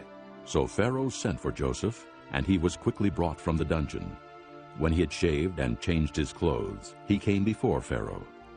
Pharaoh said to Joseph, "I had a dream, and no one can interpret it, but I have heard it said of you that when you hear a dream, you can interpret it." "I cannot do it," Joseph replied to Pharaoh. "But God will give Pharaoh the answer he desires." Then Pharaoh said to Joseph, "In my dream, I was standing on the bank of the Nile, when out of the river there came up 7 cows, fat and sleek, and they grazed among the reeds. After them 7 other cows came up, scrawny and very ugly and lean. I had never seen such ugly cows in all the land of Egypt. The lean, ugly cows ate up the 7 fat cows that came up first. But even after they ate them, no one could tell that they had done so. They looked just as ugly as before. Then I woke up. In my dreams I also saw 7 heads of grain, full and good, growing on a single stalk. After them 7 other heads sprouted, withered and thin and scorched by the east wind. The thin heads of grain swallowed up the 7 good heads. I told this to the magicians, but none could explain it to me." Then Joseph said to Pharaoh, "The dreams of Pharaoh are one and the same. God has revealed to Pharaoh what he's about to do. The 7 good cows are 7 years, and the 7 good heads of grain are 7 years. It is one and the same dream. The 7 lean, ugly cows that came up afterward are 7 years, and so are the 7 worthless heads of grain scorched by the east wind. They are 7 years of famine. It is just as I said to Pharaoh. God has shown Pharaoh what he's about to do. 7 years of great abundance are coming throughout the land of Egypt, but 7 years of famine will follow them. Then all the abundance in Egypt will be forgotten, and the famine will ravage the land. The abundance in the land will not be remembered, because the famine that follows it will be so severe. The reason the dream was given to Pharaoh in two forms is that the matter has been firmly decided by God, and God will do it soon. And now, let Pharaoh look for a discerning and wise man, and put him in charge of the land of Egypt. Let Pharaoh appoint commissioners over the land to take 1/5 of the harvest of Egypt during the 7 years of abundance. They should collect all the food of these good years that are coming, and store up the grain under the authority of Pharaoh, to be kept in the cities for food. This food should be held in reserve for the country, to be used during the 7 years of famine that will come upon Egypt, so that the country may not be ruined by the famine. The plan seemed good to Pharaoh and to all his officials. So Pharaoh asked them, "Can we find anyone like this man, one in whom is the Spirit of God?" Then Pharaoh said to Joseph, "Since God has made all this known to you, there is no one so discerning and wise as you. You shall be in charge of my palace, and all my people are to submit to your orders. Only with respect to the throne will I be greater than you." So Pharaoh said to Joseph, "I hereby put you in charge of the whole land of Egypt." Then Pharaoh took his signet ring from his finger and put it on Joseph's finger. He dressed him in robes of fine linen and put a gold chain around his neck. He had him ride in a chariot as his second in command, and men shouted before him, "Make way!" Thus he put him in charge of the whole land of Egypt. Then Pharaoh said to Joseph, "I am Pharaoh, but without your word no one will lift hand or foot in all Egypt." Pharaoh gave Joseph the name Zaphanath-Paneah, and gave him Asenath, daughter of Potipherah, priest of On, to be his wife. And Joseph went throughout the land of Egypt. Joseph was 30 years old when he entered the service of Pharaoh, king of Egypt. And Joseph went out from Pharaoh's presence and traveled throughout Egypt. During the 7 years of abundance, the land produced plentifully. Joseph collected all the food produced in those 7 years of abundance in Egypt and stored it in the cities. In each city, he put the food grown in the fields surrounding it. Joseph stored up huge quantities of grain, like the sand of the sea. It was so much that he stopped keeping records because it was beyond measure. Before the years of famine came, 2 sons were born to Joseph by Asenath, daughter of Potipherah, priest of On. Joseph named his firstborn Manasseh and said, "It is because God has made me forget all my trouble and all my father's household." The second son he named Ephraim and said, "It is because God has made me fruitful in the land of my suffering." The 7 years of abundance in Egypt came to an end, and the 7 years of famine began, just as Joseph had said. There was famine in all the other lands, but in the whole land of Egypt there was food. When all Egypt began to feel the famine, the people cried to Pharaoh for food. Then Pharaoh told all the Egyptians, "Go to Joseph and do what he tells you." When the famine had spread over the whole country, Joseph opened the storehouses and sold grain to the Egyptians, for the famine was severe throughout Egypt. And all the countries came to Egypt to buy grain from Joseph, because the famine was severe in all the world. Chapter 42. When Jacob learned that there was grain in Egypt, he said to his sons, "Why do you just keep looking at each other?" He continued, "I have heard that there is grain in Egypt. Go down there and buy some for us, so that we may live and not die." Then 10 of Joseph's brothers went down to buy grain from Egypt. But Jacob did not send Benjamin, Joseph's brother, with the others, because he was afraid that harm might come to him. So Israel's sons were among those who went to buy grain, for the famine was in the land of Canaan also. Now Joseph was the governor of the land, the one who sold grain to all its people. So when Joseph's brothers arrived, they bowed down to him with their faces to the ground. As soon as Joseph saw his brothers, he recognized them, but he pretended to be a stranger and spoke harshly to them. "Where do you come from?" he asked. "From the land of Canaan," they replied, "to buy food." Although Joseph recognized his brothers, they did not recognize him. Then he remembered his dreams about them and said to them, "You are spies. You have come to see where our land is unprotected." "No, my lord," they answered. "Your servants have come to buy food. We are all the sons of one man. Your servants are honest men, not spies. No, he said to them. You have come to see where our land is unprotected. But they replied, Your servants were 12 brothers, the sons of one man, who lives in the land of Canaan. The youngest is now with our father, and one is no more.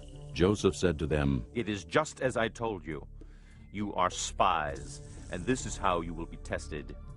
As surely as Pharaoh lives, you will not leave this place unless your youngest brother comes here. Send one of your number to get your brother.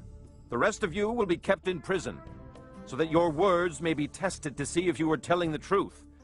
If you are not, then as surely as Pharaoh lives, you are spies. And he put them all in custody for 3 days. On the third day, Joseph said to them, Do this, and you will live, for I fear God. If you are honest men, let one of your brothers stay here in prison, while the rest of you go and take grain back for your starving households. But you must bring your youngest brother to me, so that your words may be verified and that you may not die. This they proceeded to do.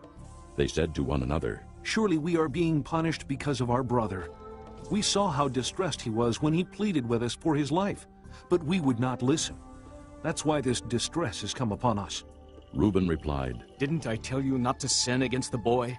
But you wouldn't listen. Now we must give an accounting for his blood. They did not realize that Joseph could understand them, since he was using an interpreter. He turned away from them and began to weep, but then turned back and spoke to them again. He had Simeon taken from them and bound before their eyes. Joseph gave orders to fill their bags with grain, to put each man's silver back in his sack, and to give them provisions for their journey. After this was done for them, they loaded their grain on their donkeys and left. At the place where they stopped for the night, one of them opened his sack to get feed for his donkey, and he saw his silver in the mouth of his sack. My silver has been returned, he said to his brothers. Here it is in my sack. Their hearts sank, and they turned to each other trembling and said, What is this that God has done to us? When they came to their father Jacob in the land of Canaan, they told him all that had happened to them.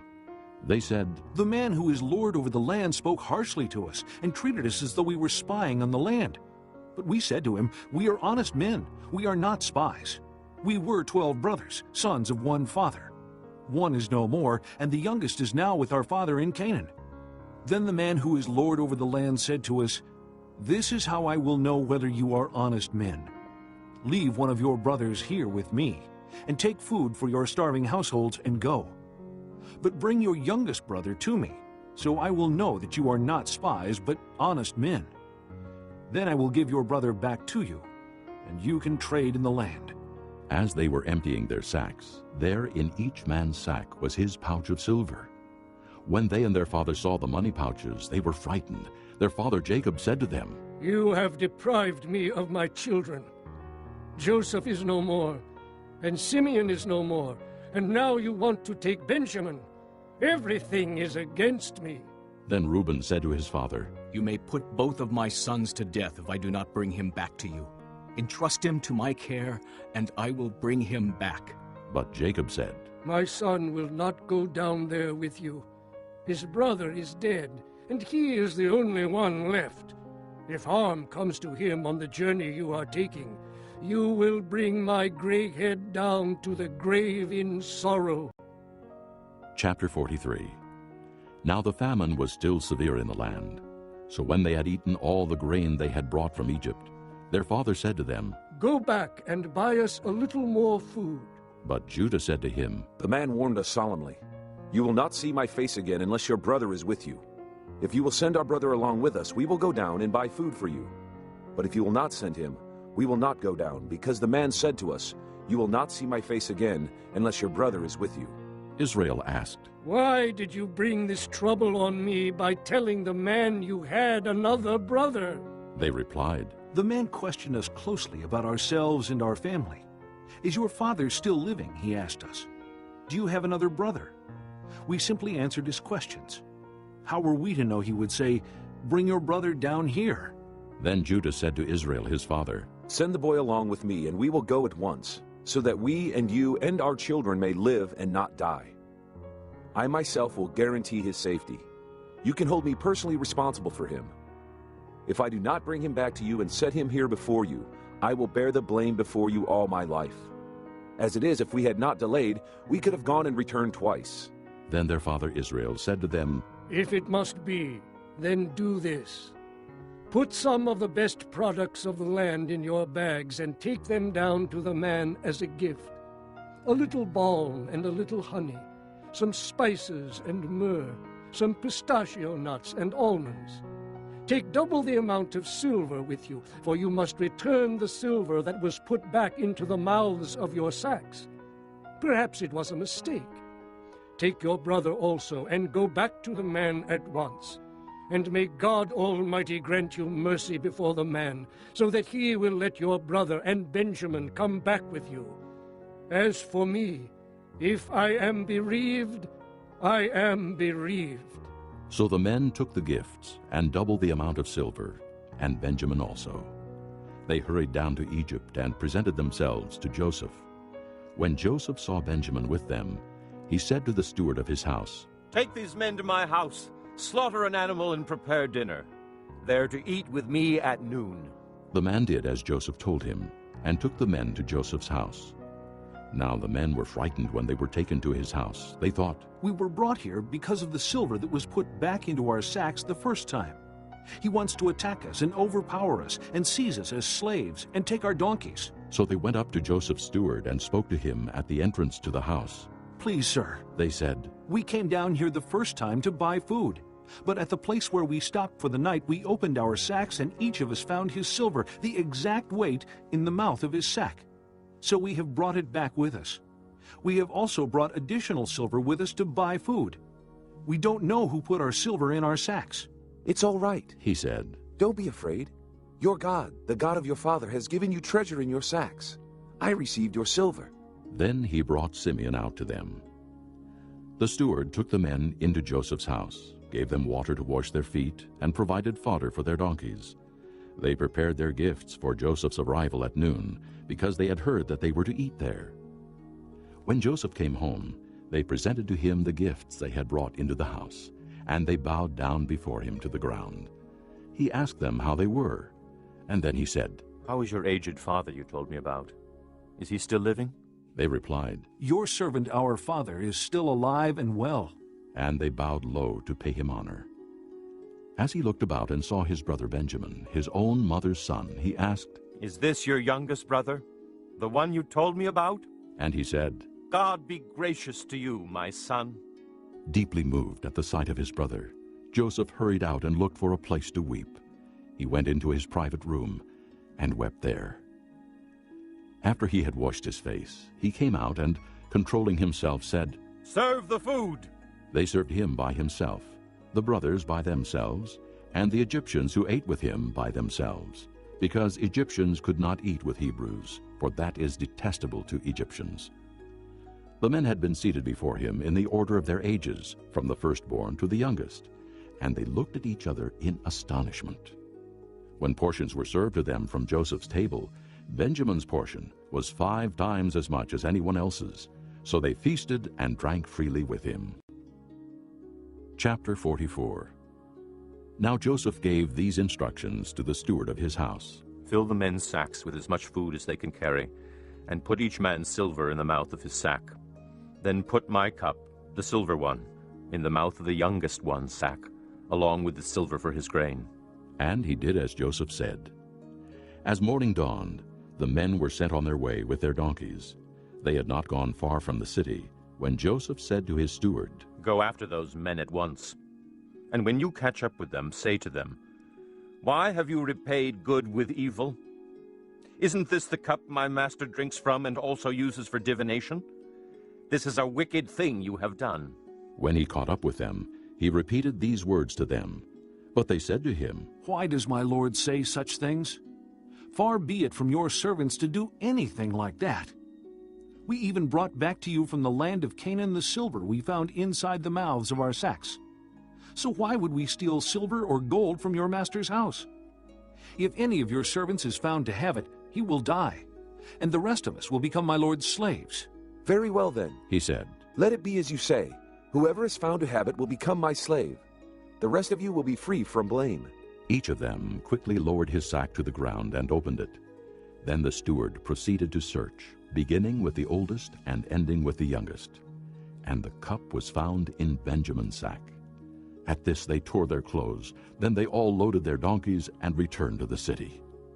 Joseph was still in the house when Judah and his brothers came in, and they threw themselves to the ground before him. Joseph said to them, "What is this you have done? Don't you know that a man like me can find things out by divination?" "What can we say to my lord?" Judah replied. "What can we say? How can we prove our innocence? God has uncovered your servant's guilt. We are now my lord's slaves, we ourselves and the one who was found to have the cup." But Joseph said, "Far be it from me to do such a thing. Only the man who was found to have the cup will become my slave. The rest of you, go back to your father in peace."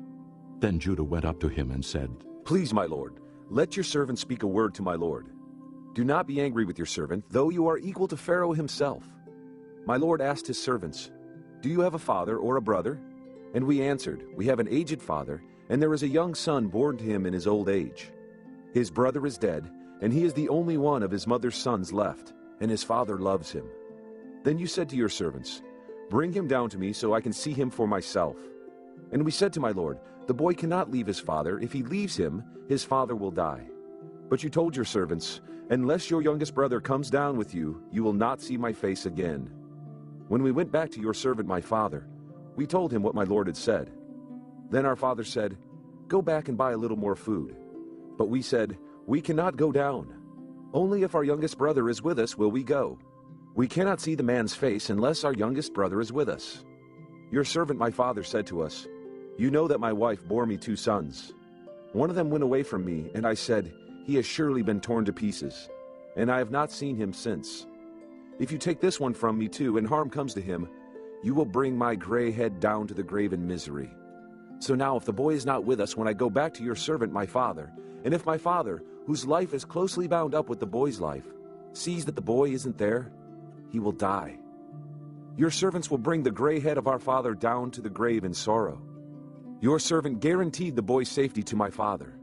I said, "If I do not bring him back to you, I will bear the blame before you, my father, all my life.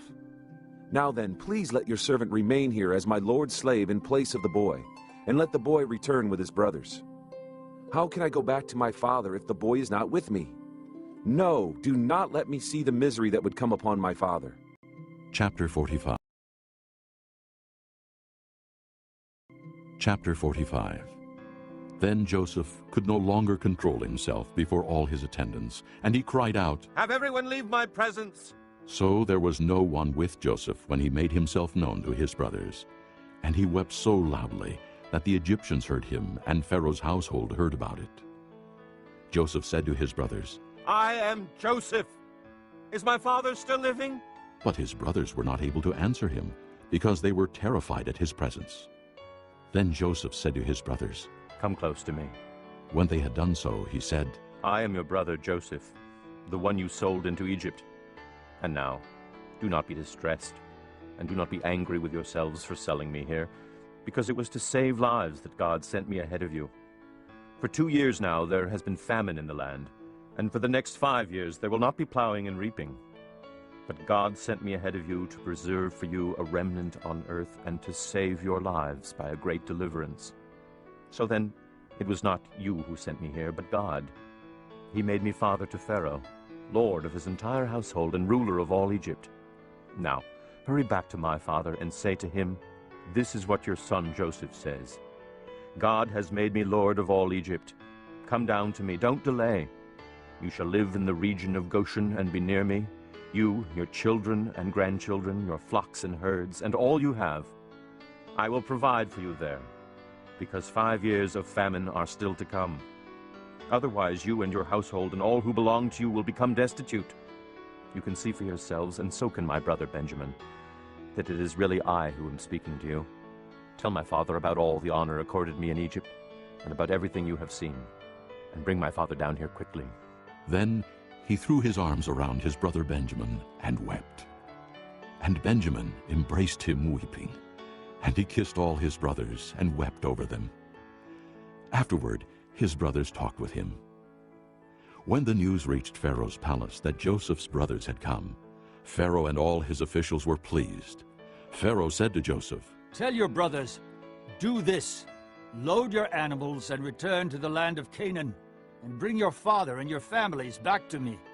I will give you the best of the land of Egypt, and you can enjoy the fat of the land.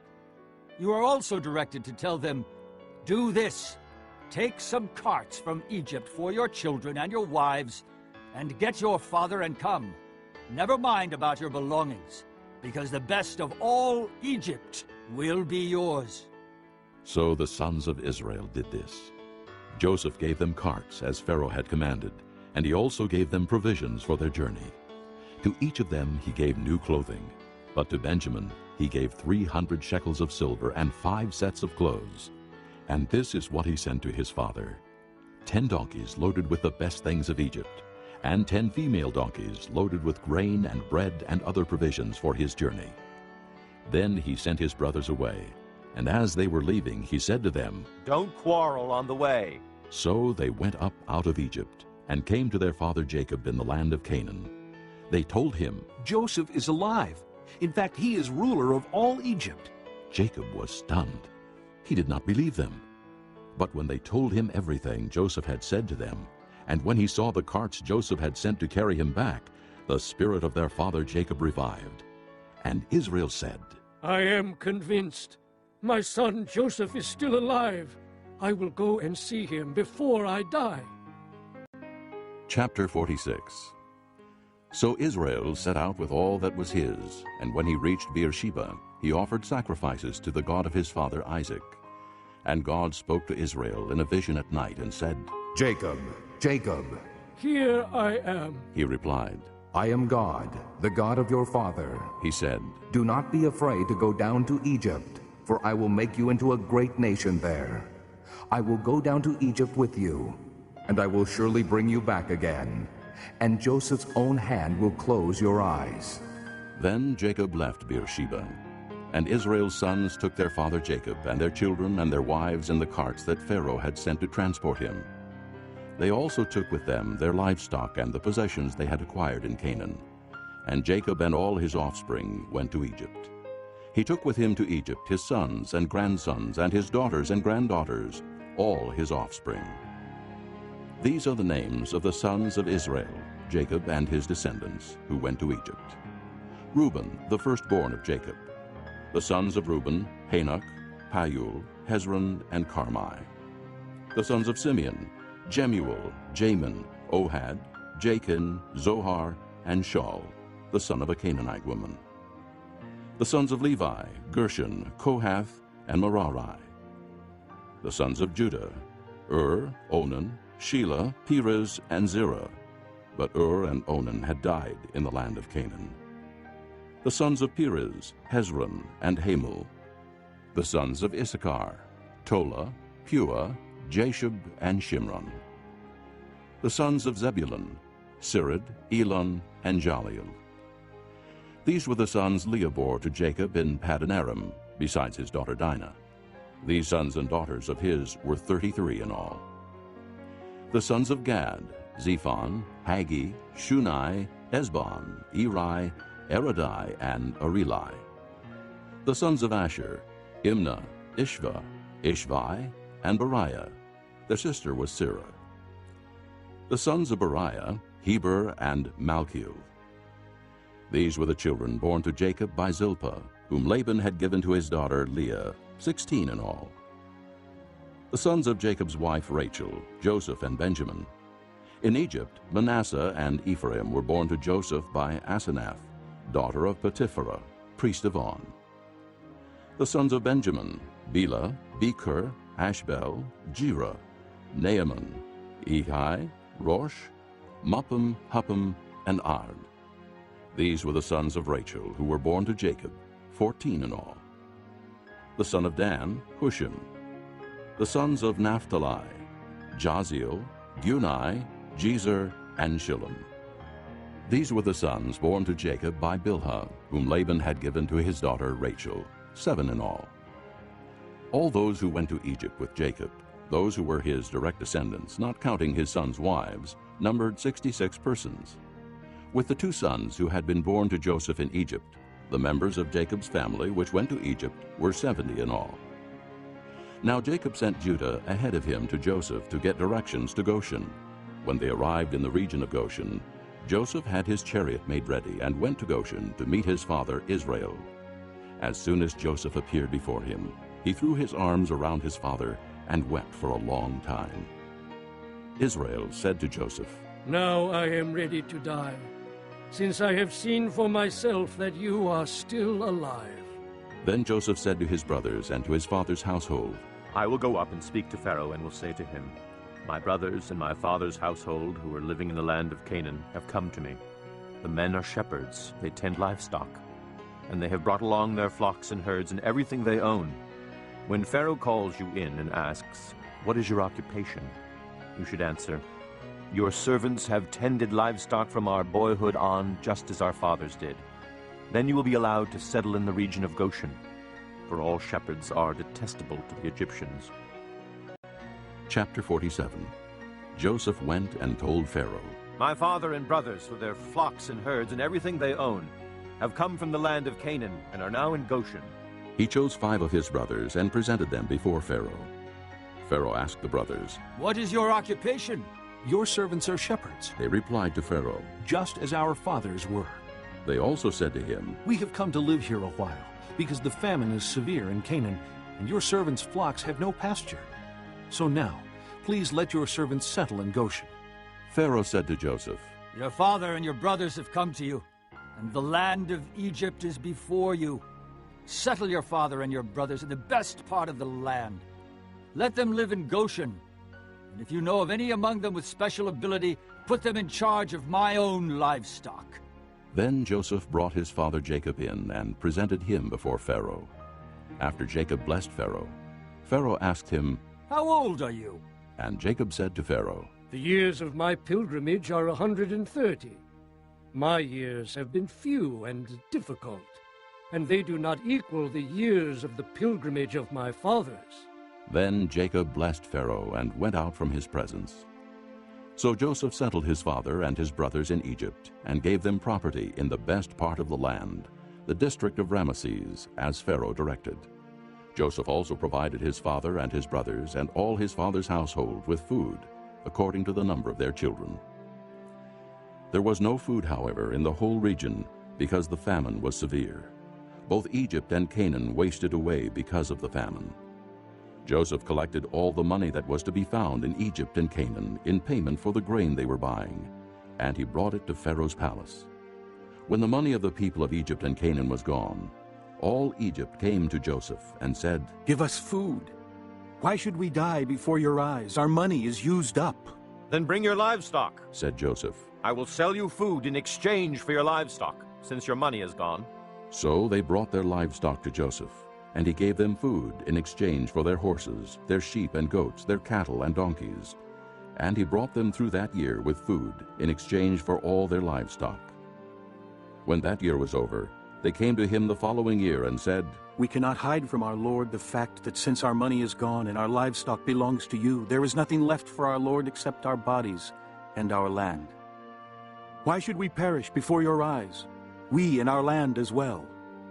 Buy us and our land in exchange for food, and we with our land will be in bondage to Pharaoh.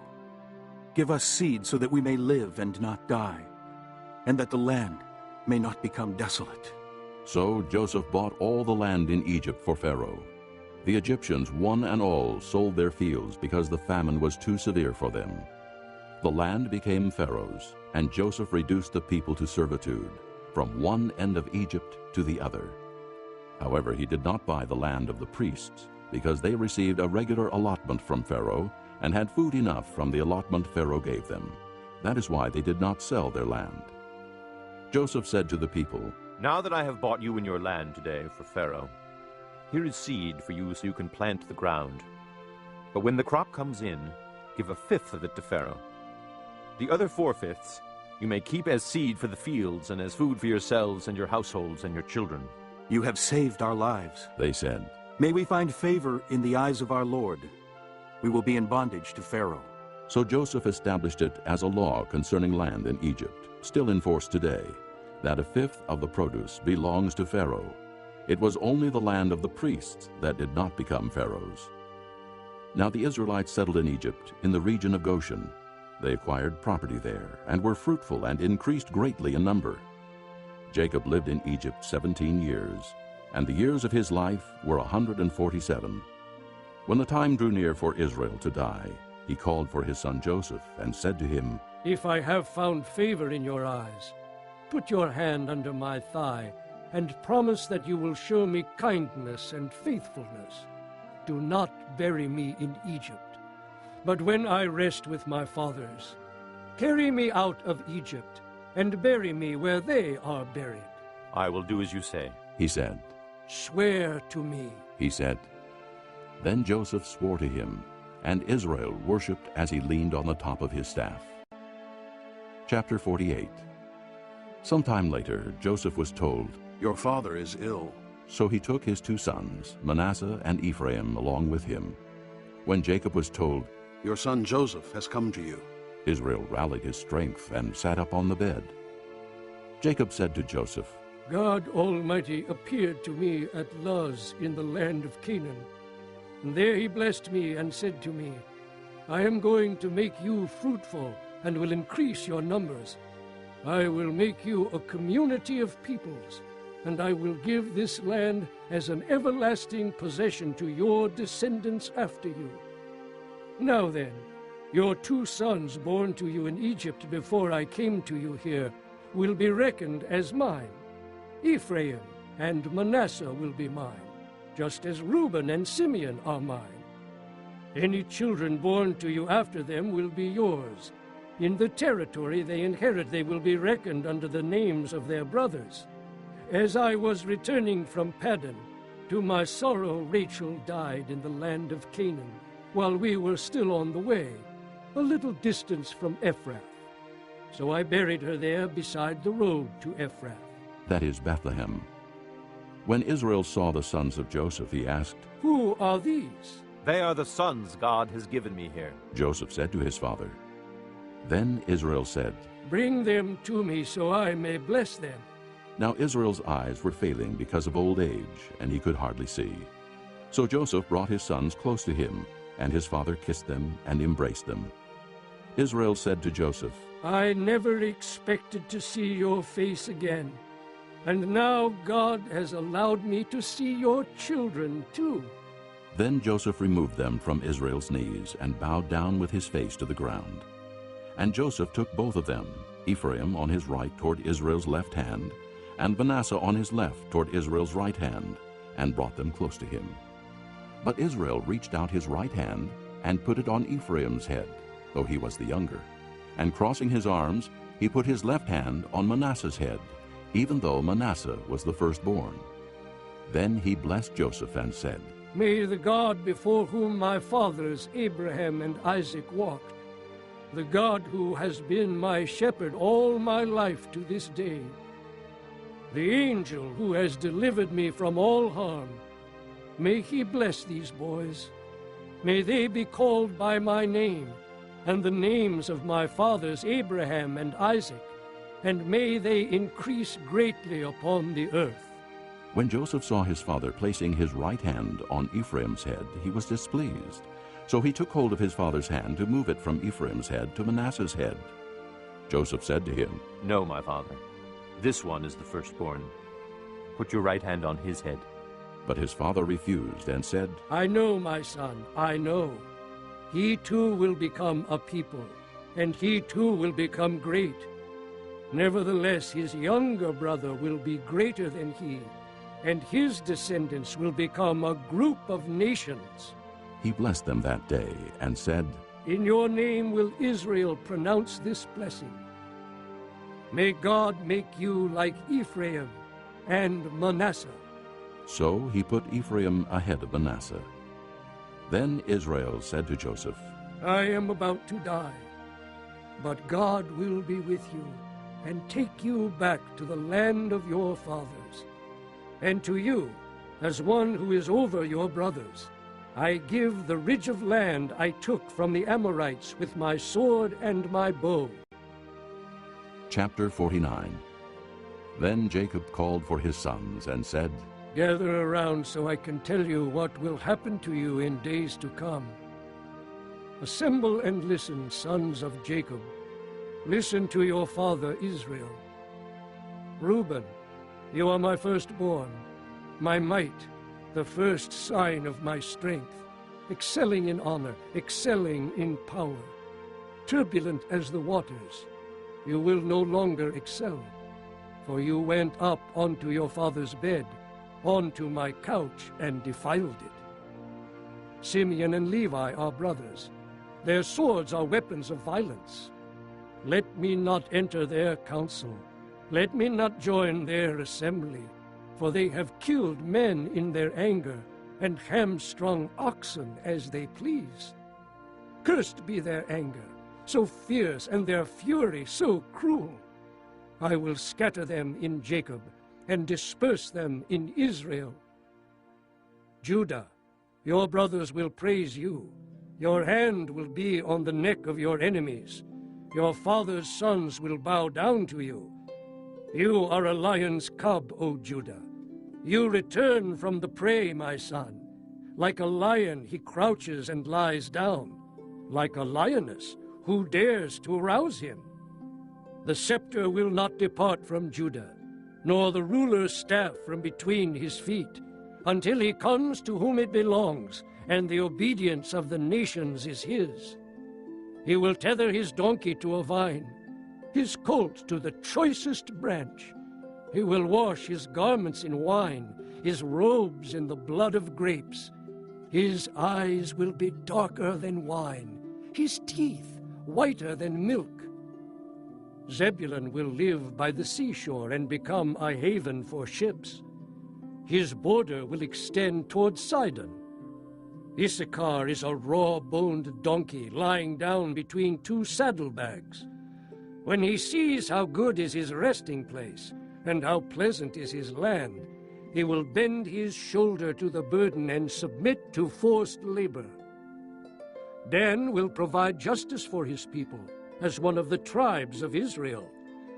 Dan will be a serpent by the roadside, a viper along the path that bites the horse's heels, so that its rider tumbles backward. I look for your deliverance, O Lord. Gad will be attacked by a band of raiders, but he will attack them at their heels. Asher's food will be rich. He will provide delicacies fit for a king. Naphtali is a doe set free that bears beautiful fawns. Joseph is a fruitful vine near a spring, whose branches climb over a wall. With bitterness archers attack him. They shot at him with hostility. But his bow remained steady.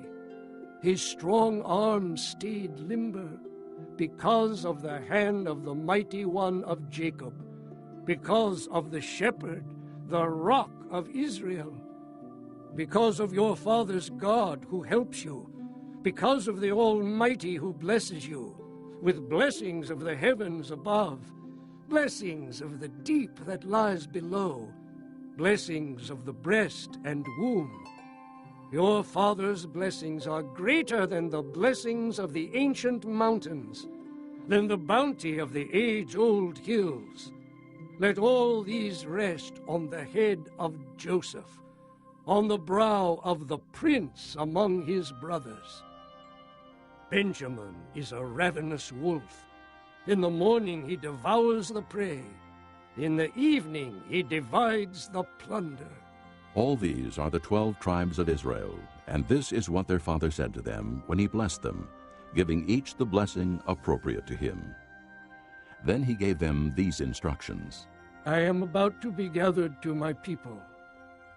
Bury me with my fathers in the cave in the field of Ephron the Hittite, the cave in the field of Machpelah, near Mamre in Canaan, which Abraham bought as a burial place from Ephron the Hittite, along with the field.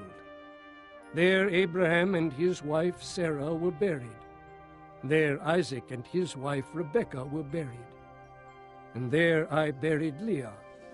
The field and the cave in it were bought from the Hittites. When Jacob had finished giving instructions to his sons, he drew his feet up into the bed, breathed his last, and was gathered to his people. Chapter 50. Joseph threw himself upon his father and wept over him and kissed him. Then Joseph directed the physicians in his service to embalm his father Israel. So the physicians embalmed him, taking a full 40 days, for that was the time required for embalming. And the Egyptians mourned for him 70 days. When the days of mourning had passed, Joseph said to Pharaoh's court, If I have found favor in your eyes, speak to Pharaoh for me. Tell him, My father made me swear an oath and said, I am about to die. Bury me in the tomb I dug for myself in the land of Canaan. Now let me go up and bury my father, then I will return. Pharaoh said, Go up and bury your father, as he made you swear to do.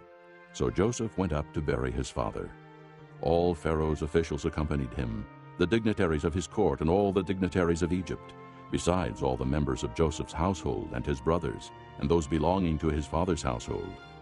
Only their children and their flocks and herds were left in Goshen. Chariots and horsemen also went up with him. It was a very large company. When they reached the threshing floor of Atad, near the Jordan, they lamented loudly and bitterly, and there Joseph observed a 7-day period of mourning for his father. When the Canaanites who lived there saw the mourning at the threshing floor of Atad, they said, The Egyptians are holding a solemn ceremony of mourning. That is why that place near the Jordan is called Abel Mizraim. So Jacob's sons did as he had commanded them. They carried him to the land of Canaan and buried him in the cave in the field of Machpelah near Mamre, which Abraham had bought as a burial place from Ephron the Hittite, along with the field. After burying his father, Joseph returned to Egypt, together with his brothers and all the others who had gone with him to bury his father. When Joseph's brothers saw that their father was dead, they said, What if Joseph holds a grudge against us and pays us back for all the wrongs we did to him? So they sent word to Joseph, saying, Your father left these instructions before he died. This is what you are to say to Joseph. I ask you to forgive your brothers the sins and the wrongs they committed in treating you so badly. Now, please forgive the sins of the servants of the God of your father. When their message came to him, Joseph wept. His brothers then came and threw themselves down before him. We are your slaves, they said. But Joseph said to them, Don't be afraid. Am I in the place of God? You intended to harm me, but God intended it for good, to accomplish what is now being done, the saving of many lives. So then don't be afraid. I will provide for you and your children. And he reassured them and spoke kindly to them. Joseph stayed in Egypt along with all his father's family. He lived 110 years and saw the 3rd generation of Ephraim's children. Also the children of Machir, son of Manasseh, were placed at birth on Joseph's knees. Then Joseph said to his brothers, I am about to die, but God will surely come to your aid and take you up out of this land, to the land he promised on oath to Abraham, Isaac, and Jacob. And Joseph made the sons of Israel swear an oath and said, God will surely come to your aid, and then you must carry my bones up from this place. So Joseph died at the age of 110, and after they embalmed him, he was placed in a coffin in Egypt.